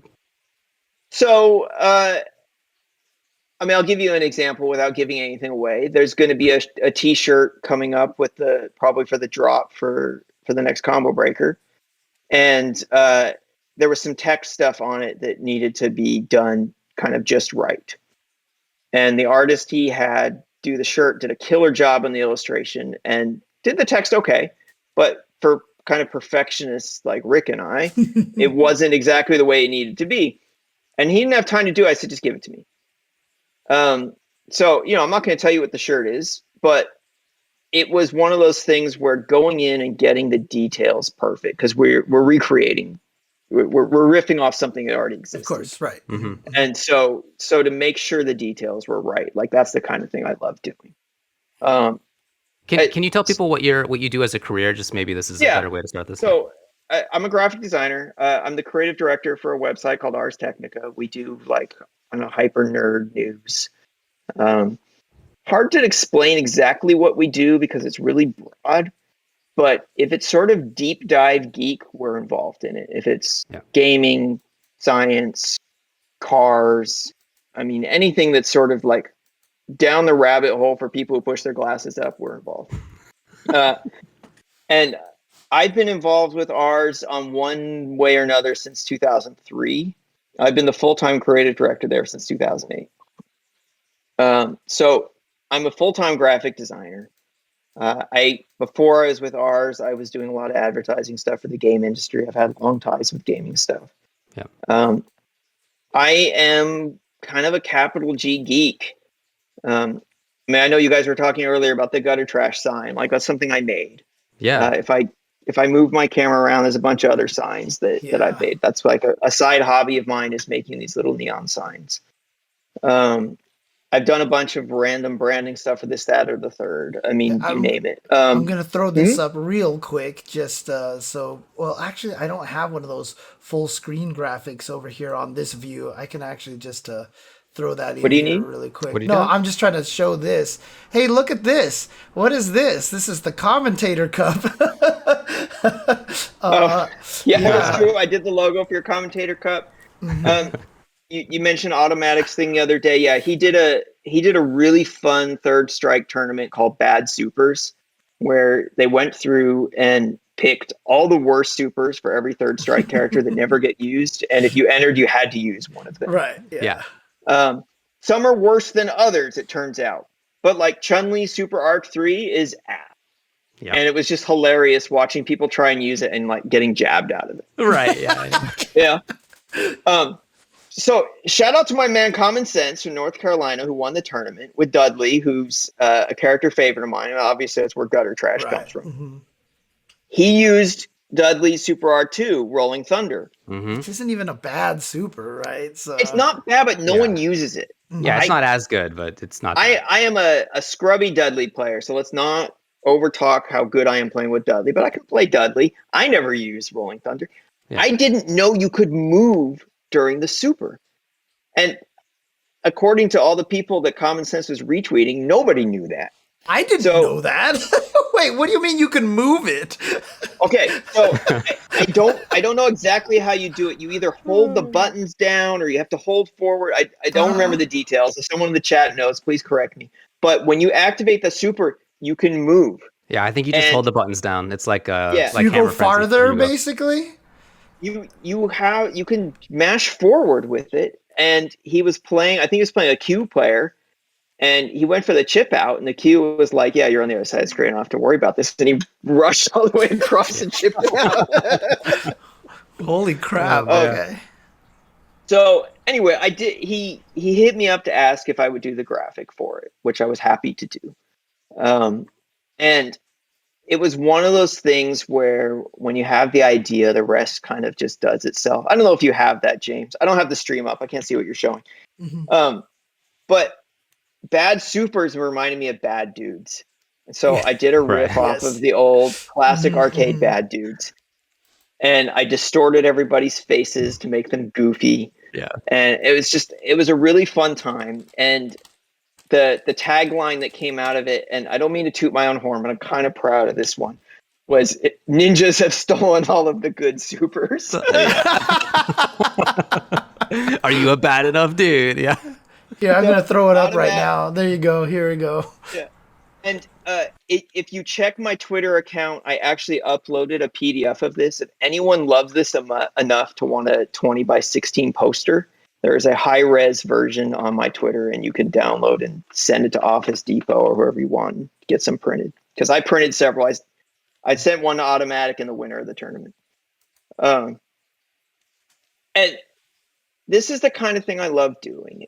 It was on the house. He offered to pay me, and I don't want his money. I just enjoy doing this stuff. And the best thing that came out of it was him texting me late at night when I sent it to him. And he says, I'm in bed next to my wife, so like I have to be quiet, but I'm laughing so hard I'm shaking the bed. That's great. And I mean, that's why I do this stuff. I'm trying to think of other example. Oh, I did the stuff for Say Jam's Footsies tournament. He did a tournament for High Fights Footsie game, and I did all the stream and promo stuff for that. I'm just happy to help out with these sort of things. I mean, this is what I mean by secretly helping the FGC. It's not like, hey, I'm helping like you're talking about Sajam and like, you know, Rick, and I don't know. Have you done work with like ECT with Li Joe and stuff, or you know? No, I've not done anything with ECT. My Li Joe story is that I kind of helped him. It's on a boat right now. I actually should be getting to port very soon. Joe's going to have his own Astro City very soon. Yes. Mm-hmm. So yeah, that was kind of fun. Joe, I love Joe. He's such a relentlessly positive person. You can't help but want to do nice things. I say that there's no, if you are a human being and you meet Joe and you don't like him, I don't want to be friends with you. You know, I mean, like that's just it. You are a miserable human being. Like, Joe's the best. I mean, Sajam, I think, is a great example of somebody though who I'm happy to do that stuff for. I'm a mod on his stream, and he's the kind of positive energy that I think we need more of. I'm always happy to boost that sort of stuff. Yeah. And, you know, to be clear, I do these things because I like to and because I enjoy it. And for me, at least, it's not a money thing because I've got a great paying job and I can afford to do this stuff as a side hobby because I love to. Mm-hmm. I think, you know, we're in a transition period where there are people trying to make a living at this stuff, and it's hard. There's not enough to go around, right? Like, nobody quit your job to make, you know, event graphics.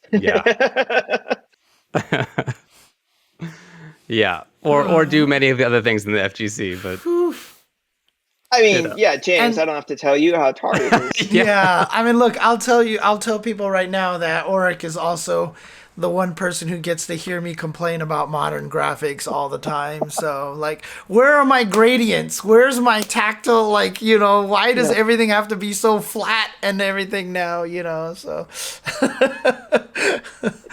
we're trending away. Flat is slowly trending away. It's okay. We're going to really ugly. Yeah, we're going to hideous 3D animated stuff instead. Oh no! Okay, I don't know if that's what I want. Okay.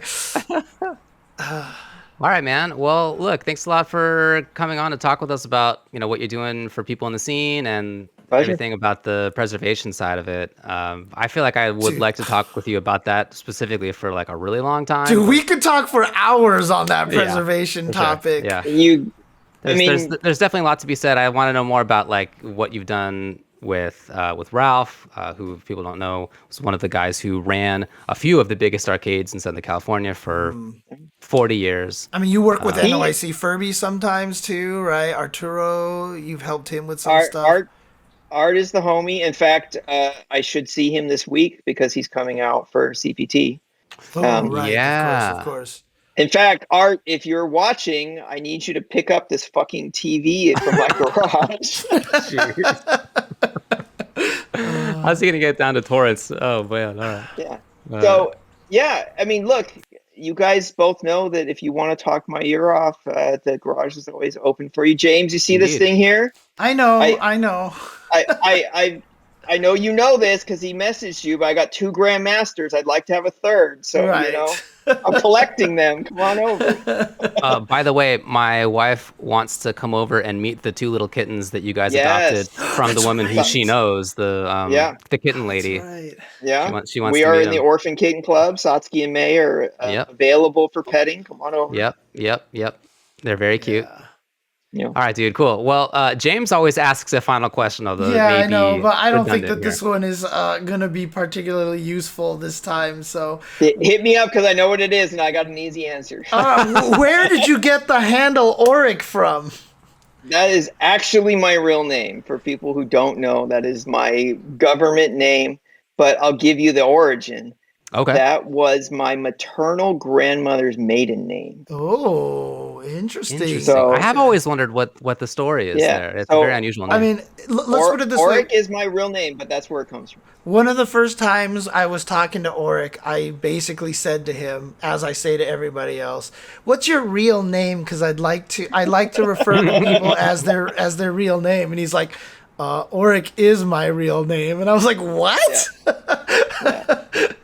When you have an unusual name, you can go online under your name, and it just kind of works. Pretty sweet. Right. What, I mean, what's the origin of that last name?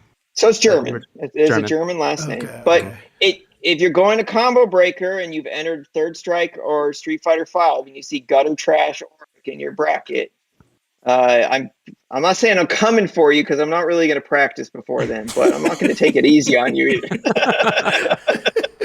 Hey, All right, now man. at least you know how to do a full screen Rolling Thunder, right? So there you go. You know what? I'm probably picking Ryu and playing it safe. I'm playing Denjin and yeah.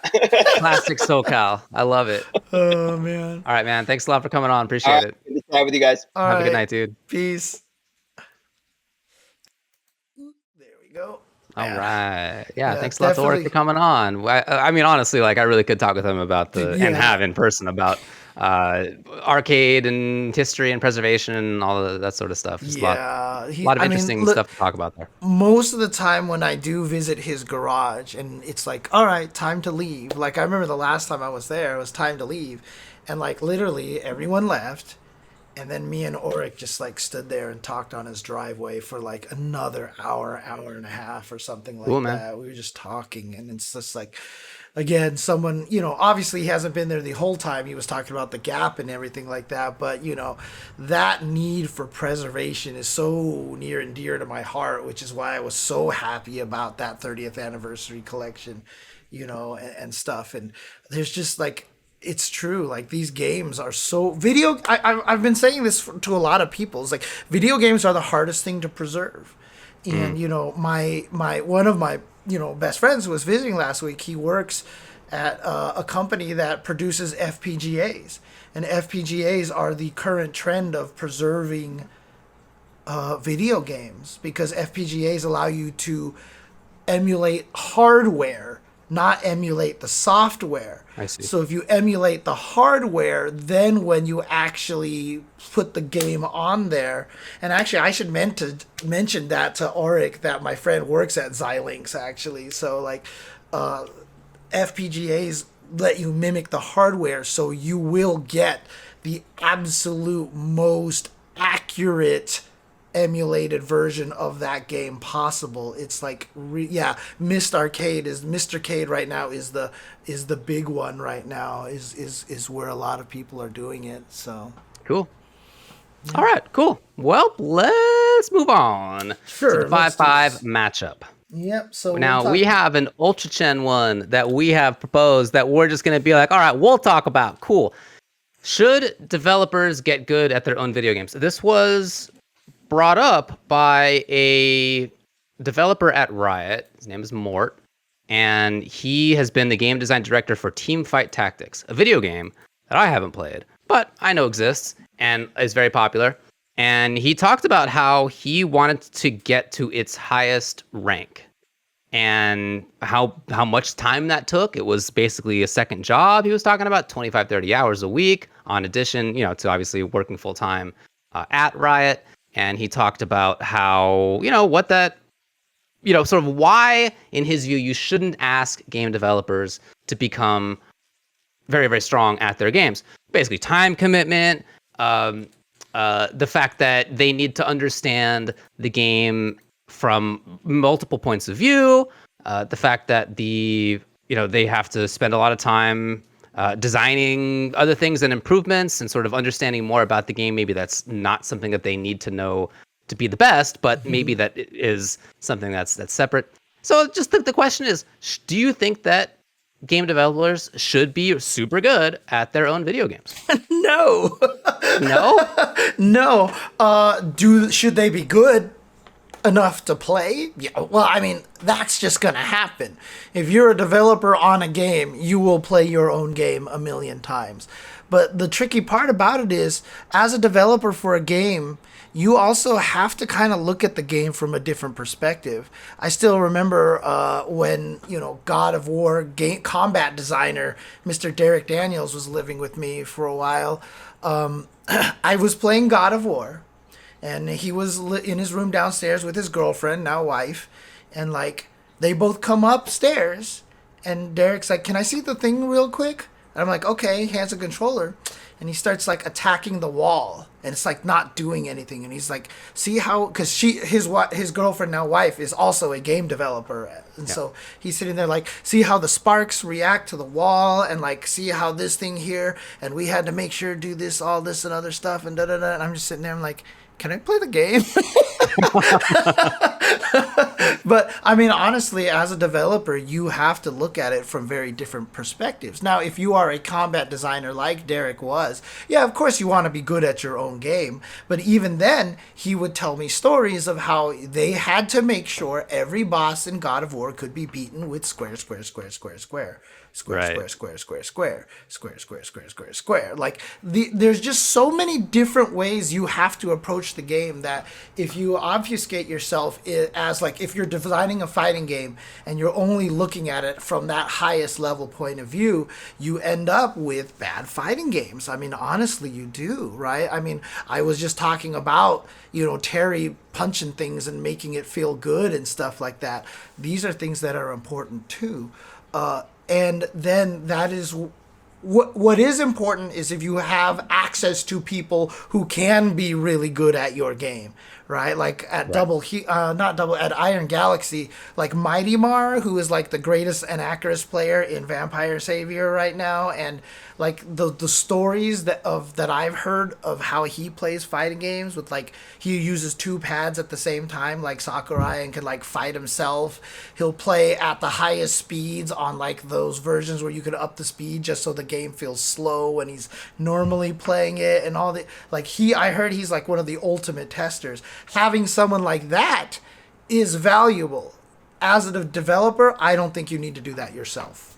That's kind of how my take is at that. So, what's your take on the topic? Well, just to be maybe a little bit more explanatory, yeah, this was prompted in part. I talked about Mort.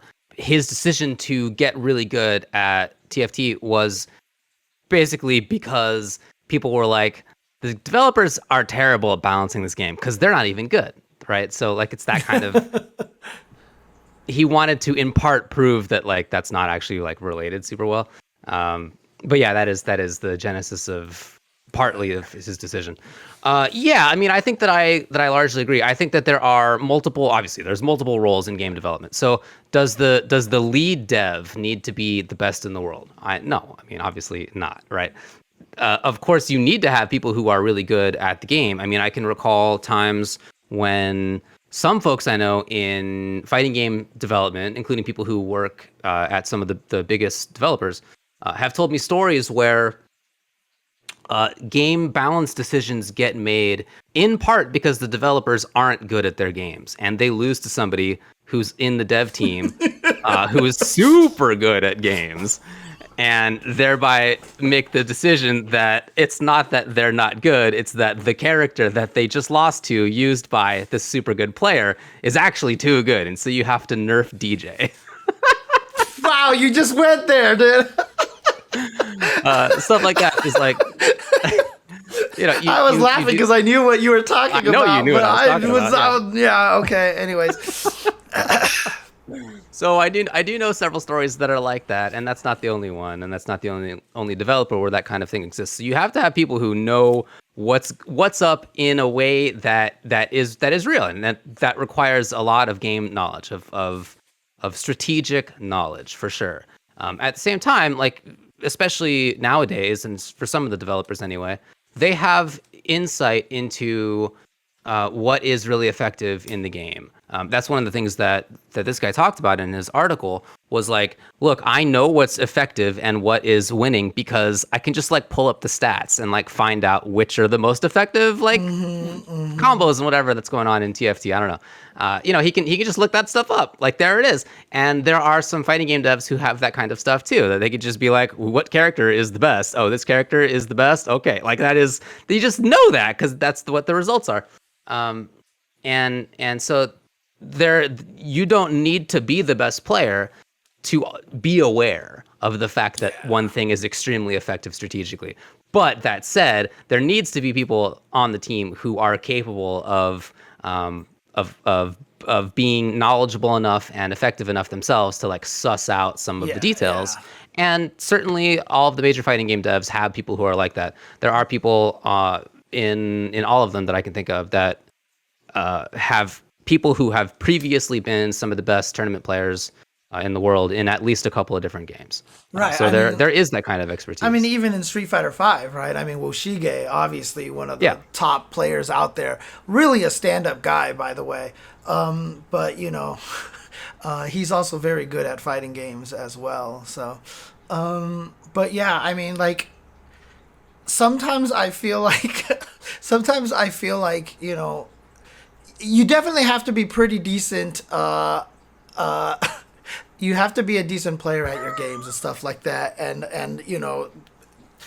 there's just, there's just no explanation why they would make that new Chun-Li card in Tekken the way they did, unless they wanted something to be broken. Please nerf Chun-Li. Please nerf Chun-Li.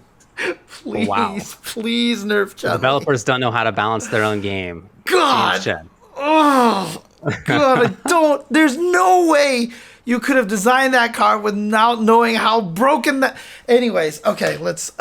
Well, look, I mean, sometimes game development. I mean, I'm not a developer, but I have talked with people who are, and game development is not always about having the most balanced situation. It can be about having fun things. It can be about having characters that you got to make good.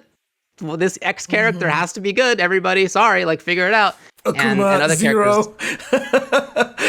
I mean, like really, like I've had conversations with devs who are like, yeah, we had to make this character good. Like that was obvious, Right. And other situations where it's not a mandate, but like the person who gets to design X character is like really good at designing characters, and the person who gets to design somebody else is like not as good. Like that kind of stuff exists. I heard the person who was in charge of designing Dante and Virgil in Marvel vs. Capcom 3 is just like the biggest Devil May Cry fan. Right. I remember hearing that as well. Yeah. Yeah, so he just basically went crazy with those characters. Yeah. Anyway, yeah, you don't need to be the best. You should have people on the team who are very good, but that's why you have a team, right? It's a game development is a very team intensive process, and that's obviously part of why. I mean, designers have to consider a lot of things, accessibility and stuff like that, which is why it shocks me that there was nobody at Mercury Steam that had OCD and they could design the Metroid Dread map the way they did. I know what you mean. Yeah. I cannot, but like. It's just unfathomable to me. Anyways, let's. Yeah, look, sometimes game devs make the wrong calls. I mean, they're just humans who are trying to do a job, and they're not going to be 100%, of course. It's like anything else. Or sometimes you don't get things right, Anyway, good job to everybody. I mean, I felt like 5-6 years ago, I would have said, I think a lot of fighting game, maybe a little longer than that, half a dozen or more years ago, I would have said, I think a lot of fighting game devs don't really know what they're doing. And I didn't think that there was a lot of like great balancing being done. But nowadays, I think almost all the fighting games that I at least follow personally, I think are doing a great job on that front. So hats off to everybody. And they're really listening to the people and stuff like that, which is why I keep bringing up that story of Oda, who does King of Fighters. When he brought in the players at Tokyo Game Show and they were talking about it, and he was like, yeah, King of Fighters 14 devolved into light, max cancel, do this, blah, blah, blah, and we wanted to make sure that didn't happen again. And it's like, it's good to hear developers kind of talk about that and admit that kind of thing. You know what I mean? Like, I agree. It's very rare, and especially from Japanese devs. Again, like, I expect Keats to be like, we're changing this because we thought this, and da-da-da-da. And he was one of the first people to really kind of give real, dedicated, like, lengthy patch notes on things. but like Japanese devs, like Capcom wouldn't ever show anyone hitboxes because they don't want anyone stealing their. It's just like, dude, everybody does it now. It's like no one's stealing anything, dude. Trust me. So. All right, let's move on to the part where the viewers get to pick what we discuss. We got a long list this week. Oh boy, we have 2 questions. Number 1, with the topic of fighting games are much more simple now. Coming back again, what fighting game or fighting games from the past do you believe would be more appreciated now than when they were released? And number 2, Strive was a pretty impactful game in no small part due to the fact that it had great netcode. Do you think King of Fighters 15 having great netcode will have as big of an impact for the KOF franchise? So, those are the 2 ones that we had. I have the poll up right now. You can type in !1 or !2, and if you are subbed, you could vote twice. Ooh. There you go. Oops, I Damn. thought I advanced the bar on left, but you are correct. I have not. Well, I don't advance it yet because I want to see what wins, and then I can put it into the question thingamajiggy. What do we got here? Please to it's- vote. Send them in. Make it happen, everybody. What do you want us to discuss? One of these questions is winning pretty handily right now, but let's see. It's still early shifting. times. It's shifting. Still early times. Yeah. And remember, if you are a sub, you can vote twice.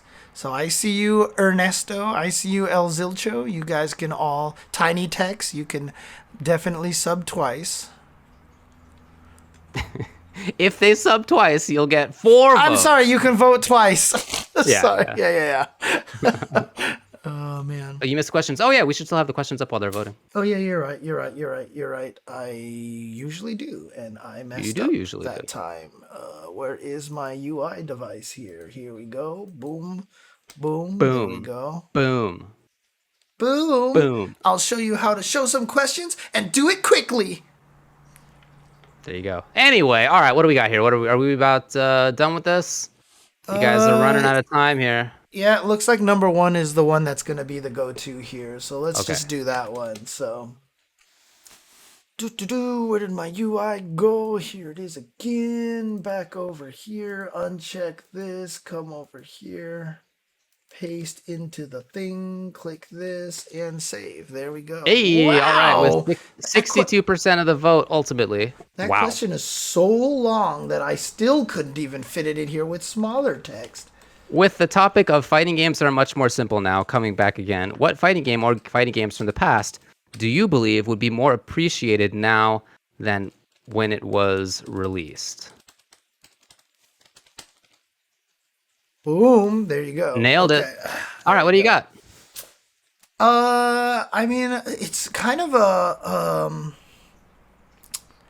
a weird one. I would imagine, like, because the thing about it is, we kind of talked about this. Fighting games back then were bad. Like, Dang. like I'm not as much of a nostalgia old man head that I am. A lot of fighting games back then were super unbalanced. They're true. really not great. I'm also not exactly sure where this question is coming from. Is he saying that, like, we would appreciate the more complex stuff back then now, or I'm not sure exactly where they're coming from. But I mean, for me, again, biased a little bit because I've been inundated with this. It's his favorite game. But Olaf tells me about KOF 11 all the time. And I really feel like KOF 11 is a game that would be absolutely, like, that's a game that needs a rebirth.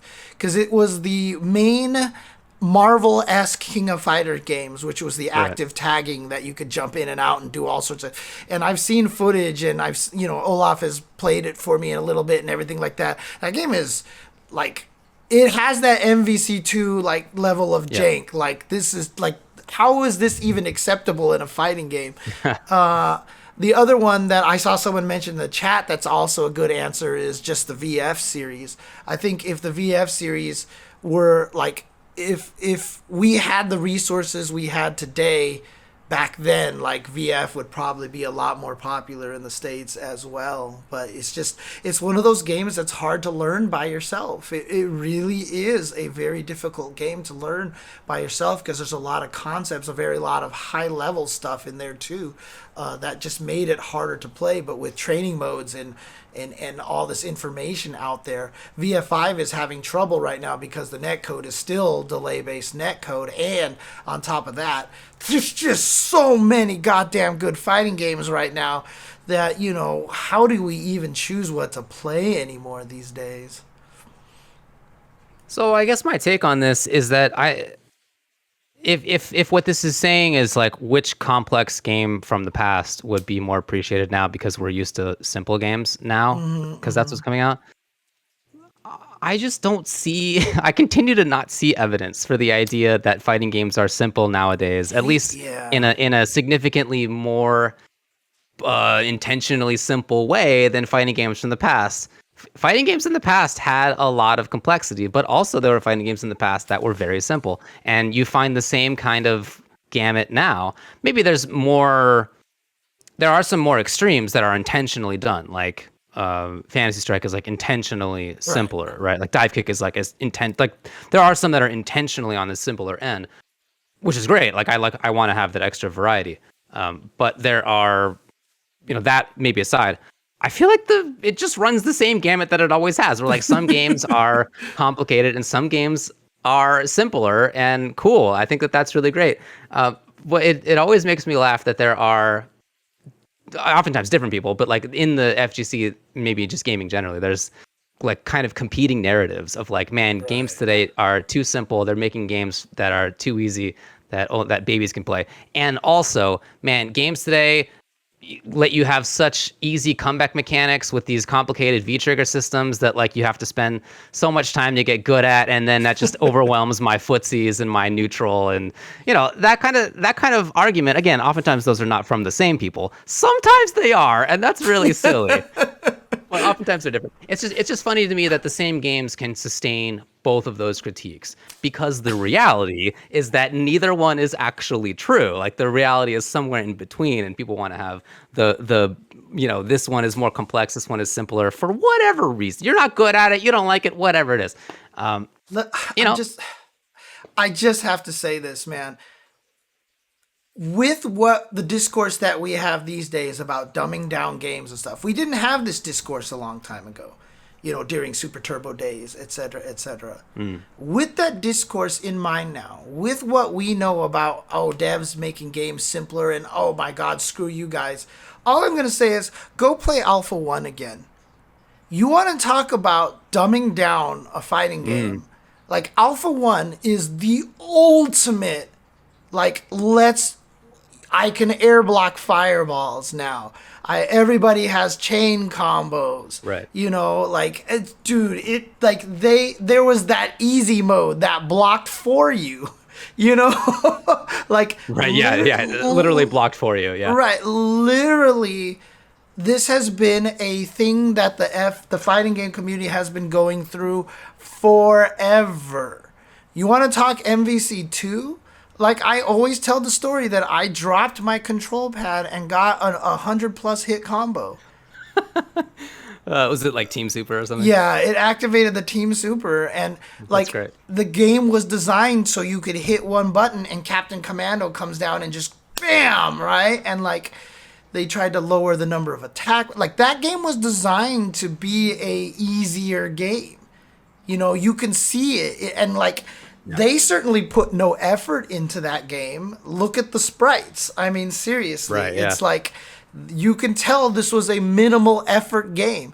And if MVC2 came out today, people would be livid. Oh, yeah. What happened to Colossus's anime? Like, Spiral's metamorphosis, where she transforms into all the characters, is one of the most gorgeous animations in X-Men Children of the Atom. And in MVC2, every character she transforms into has one sprite. It doesn't animate. They're just like hit. It's terrible looking, and it's awful. Like nowadays, MVC2 probably would get laughed into the bank. You know what I mean? Like I don't even know if people would have given it enough time to And when it came out, everybody was mad. You're taking away our buttons? How do we play this? It's so crucial to have 6 buttons in these games because of the variety. What have you done to my versus games? You know, like, these were conversations we've been having since the beginning of time. You think custom combos were added in Alpha 2 to add an element of skill? No, they were designed so that when you mashed buttons, you can then just go fierce. And that was your combo.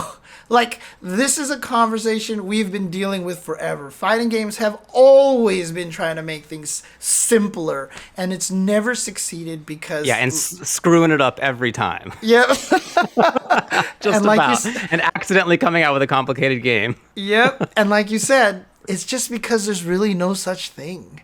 There just really isn't. You know, like, maybe in some very extreme cases there are. But it's just... But even in those, like, there's still a lot of strategy in the games that are less complex in the sense that there are only a couple of normals, etc. There's still strategy in there, man. Like, it's not simple in that sense. If someone is going to get mad at Justin Wong for talking smack about Street Fighter the movie, the arcade game, honestly... So weird. So weird to me. Look, if there are people out there that are going to defend Street Fighter the movie, the arcade game, that means... every fighting game, there's somebody for it, dude. Like, it's just the way it is. It's the way it is. There's no such thing as a game getting super simple, dude. Okay. Makes me think about how in not each, but some AGDQs and SGDQs, they have the guys on who are like big Wand of Gamelon fans, like the old Zelda stuff on the CDI, and they're all like, I'm and so like hungry, half the time, I can eat an Octorok. Yeah. Half the time they're talking about how like this game is really janky and this is like all super, it's like really bad, honestly. And then they'll be like, oh, I love this game. It's just so like. I just think that's really funny. Like there really are games for different people. You know, that's cool. Hey, that's cool. Itazura, People have their favorites. Itazura, the actress for Chun-Li, is Ming-Na Wen, who is currently Fennec Shand in the Book of Boba Fett. And she follows me on Twitter. Wow. How many people does she follow on Twitter? What's that? How many people does she follow on Twitter? She had 6 digits or 5 digits? She followed me because of Tetris, actually. Okay. That's rad, dude. Wow, let's go. That's awesome. I don't call Ming-Na Wen the vampire. queen. I don't call Ming-Na Wen the queen because that's reserved for Michelle Yeoh, but she's pretty much like second in command right there. So pretty great. Nice work. But yeah, wow, is there something else I was gonna say before the distraction about Ming-Na Wen over here? That was your fault. Yeah, no, for sure, 100%. Anyways, let's move on. Okay. Mailbag time. Mailbag. Let's do this. All right. So, mailbag, we've picked 2 questions, or at least I picked 2 questions. Did you pick anything, or are we just Cool going with me. for the No, we'll go in with yours. Yeah. Okay. So, we have 2 questions here. Let's bring this up. Do. All right, make sure that it's up, and then oops, actually, I also want to do that. And here we go. All right, so the first question we have is from Porta John, who says, if you had no commentary duties, what's your ideal number of games to enter at a major? How many games is too many for one person to play? My number is 2. It's the same number of games that I feel like I can credibly, actively learn and play and commentate. 2. That's like about how much time I have to like spend time on learning games and stuff. And when it comes to a weekend, yeah, I think 2 is about where I'm at. And that's how it was before I quit. SF4 was the main game, but like I would enter HDR or ST. Before that, I entered both Third Strike and ST. Right. And I even back at the time, without having the same kind of explicit consideration of this fact, I just kind of didn't have enough time to learn CVS2 or Tekken or Marvel, whatever other games were around at the time. Guilty Gear, like people who I knew had that. I basically had the bandwidth to learn 2, to like be actively trying to get good at 2, and it's always been like that for me. So now, if I were to not commentate, I was saying this earlier, I'm gonna go to Combo Breaker, and I will enter. I'm gonna play Street Fighter 5 and Mortal Kombat 11, and I'm gonna be. I hope I'll be commentating, right? Like we'll see. I hope that I'll be commentating as well. But that's the same number for me, whether I'm commentating or not. It's the two. And if I'm not commentating, I will probably have a better chance to do well in the tournament because it is taxing mentally to be preparing for a tournament. Nowadays, when I prepare for a tournament, I'm looking up players and thinking about their potential brackets and what characters could I see, and what are the like potential ad reads, and who am I commentating with, and what's the matchup that I have with this commentator, and all it's that kind of stuff. And that just like takes some brain power. I have to be thinking about that. Whereas if I'm going to a tournament specifically only to enter, I'm thinking much more about my path. What are the characters that I'm going to maybe fight against? Which characters' matchups do I need to know? Which players do I need to know? What kind of research can I do on them? I want to have a specific mindset for when I'm commentating, which is much more sort of relaxed and ready.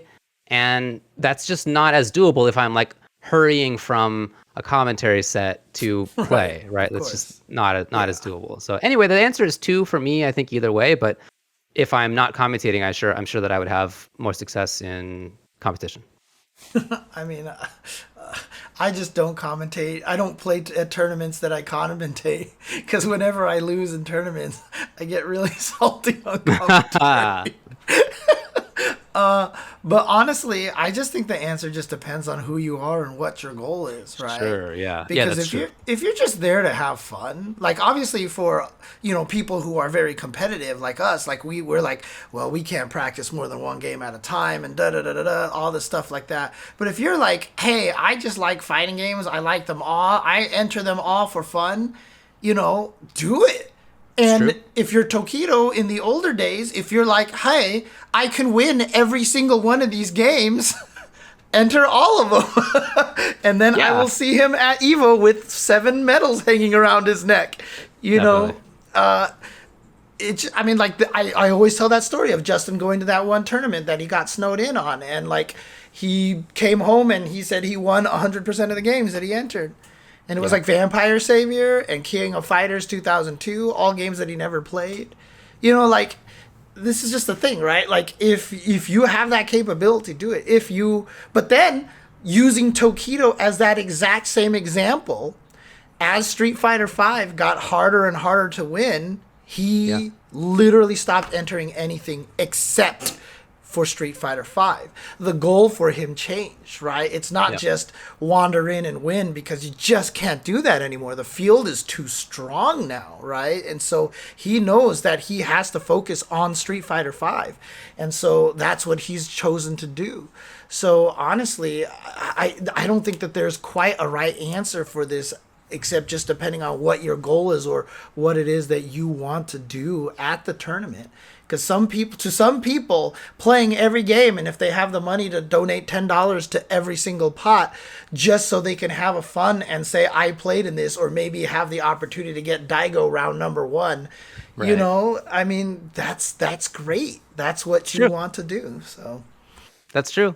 But yeah, if you're not a short list of like Justin, Tokido, Chris G, like Ryan Hart, like Kazunoko, like there's only like there are not 10 people who could do that thing where you show up and win 5 different tournaments. Like it's not many people. Oh man. Alrighty. Let's see here. Let's get back to the mailbag over here. I see why I keep getting confused right now. All right, let's do this. So next question here comes from Stephanie Brownback via Twitter. Who she asked, it's the 90s. A sorceress has transformed the 3 of you into kitty cats. You now live out your days in an arcade. So we're bodega cats in an arcade. Ooh, not bad. Which machine are you staking out as your home? Consider the best cabinet to sleep on and the type of human players that would be huddled around.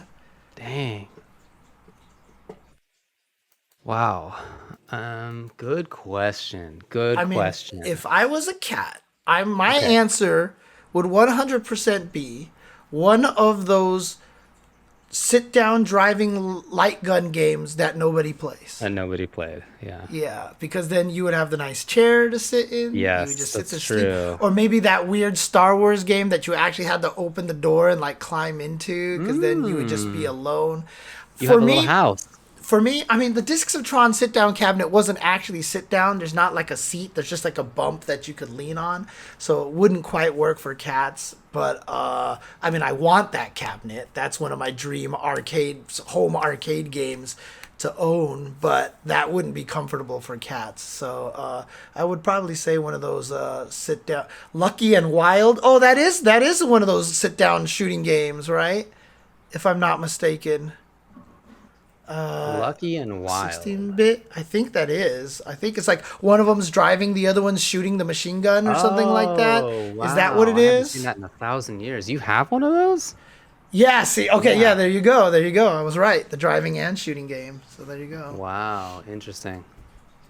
Yeah, I mean, good question. I guess what I would say is I would play a game from the 80s. You know, like a game I would play like ancient table style Pac-Man, or I would sit around there so that I could just version, yeah. Cocktail version, yeah. So that it's a nice spot. It's not very loud. Not many people are gonna come bug me because they're all playing the '90s games. I just get to hang out, and then every once in a while, some kindly older person who grew up playing in the '80s would come by and pet me and hang out, and it wouldn't be like some brash teenager, some little jerk doing who knows what. I would have access to a much nicer clientele, I think, of people to hang out and pet me, and in general, I would just be able to hang out and do nothing. It's a good answer. I think that's my answer. answer. And there's enough room on the cocktail cabinet that the cat can kind of sleep on the side a little bit. Yeah, that's what I'm saying. Yeah, you can spread out a little bit. Yeah. But see, that's the thing is, if you talk about a teenager who loves 90s games, like the first person that comes to my head is someone like Corey Bell, right? Like he's a newer player, but he respects the old stuff so much. And I feel like if you're in that mindset already, you're already that much cooler of a human being. I mean, like if you're a kid in the 90s who wants to play Pac-Man, who wants to play cocktail table Pac-Man. Exactly. Yeah, maybe you're a nice kid. Your mindset is already a little bit different if you're not screaming to play the latest Pokemon game, you know. So there you go. The Pokemon, yeah. Yeah. I just remember I was talking with Kitty and Olaf when we were on the stream, and they're like, "We have some younger friends who do this and blah blah blah." And I was like, "Just say Corey Bell." Just say Corey. But what 90s fighting game? I mean, I feel like we kind of both copped out a little bit. Like, what 90s fighting game with the 90s fighting games crews, like the crews of people who would play, would you take as your cab? I would take Time Killers. Nobody's playing Time Killers. People go. Yeah. You try out Time Killers the first couple times you see it, and you go, "Nope, not doing this one again." It's that, and then you leave it alone. Or Mace the Dark Age. As a person who worked at the UCLA arcade, where Mace the Dark Age was there for years, I don't remember seeing anyone ever play that damn game. Nobody played Mace the Dark Age. I mean, I think nothing would be more appropriate than Bloody Roar, right? Because you're a cat. That would be good, yeah. Yeah, you're a cat, and I feel like that fits. But hold on, 16-bit came out with the exact same Time Killers machine idea as I was talking. That's genius. Yes, I think so. Yeah. Hey, great and minds, now Aurich actually says his friend did the sound for Time Killers. What? I don't remember it being a particularly like loud or David, the sound was the best part of the game, obviously. Yeah, I don't remember the sound being like the sound was note. So good. It was wonderful. God, Time Killers had the best sound. There, you can clip that, Aurich, and send that to him. Right, yeah. Well, you know, the sort of chainsaw noise when you cut off somebody's head or something was, I don't know. When that game first showed up at my Street Fighter local arcade, and we hit all 5 buttons and chopped off somebody's head, we just all laughed. It was like, this the dumbest game, and yeah, that's the kind of game that you played a few times, and then you were like, well, yeah, something else. basically. He did Qbert. Oh my god! Oh, that's pretty cool. No, Qbert sound Cool. is Yeah, I know. like I can for me and picture it. my brother is like one of those ones that we will never forget. And I mean, I remember it, and I barely played it. It was very he the unique. one who also introduced the cabinet shake when you died, and or when like Slinky jumped off, and the cabinet would shake when he jumped off, and you hear this, like he act like it was so cool, dude. It was neat. Man, Qbert is great. I love Qbert. Cool. Okay. All right, that's the well, last one. Yeah. That's the old mailbag today. Yeah. And I think That's all it. I think we don't even have time for the chit-chatty stuff here at the I don't end. think it's necessary today. Yeah, we basically Yeah. got through all the stuff that we wanted to get through anyway. Again, James and I are going to be doing commentary for the Capcom Pro Tour season final Street Fighter V matches this weekend.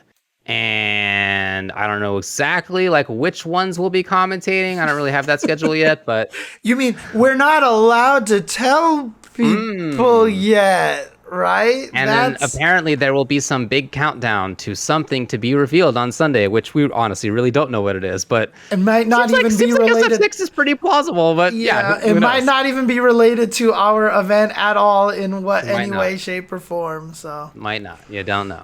You don't know. But anyway, check it out if you're interested in that kind of stuff. That will be this weekend. All right. Raphael. Anyways, thanks guys for watching. Take care. Oh, I need to bird them, right? Bird 'em.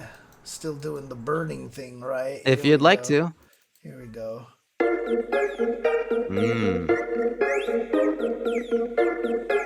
All right. Thanks, guys, for watching. Darkstalkers. No, it's not Darkstalkers. No, it's Come on, not. come on, And come on. Darkstalkers are dead.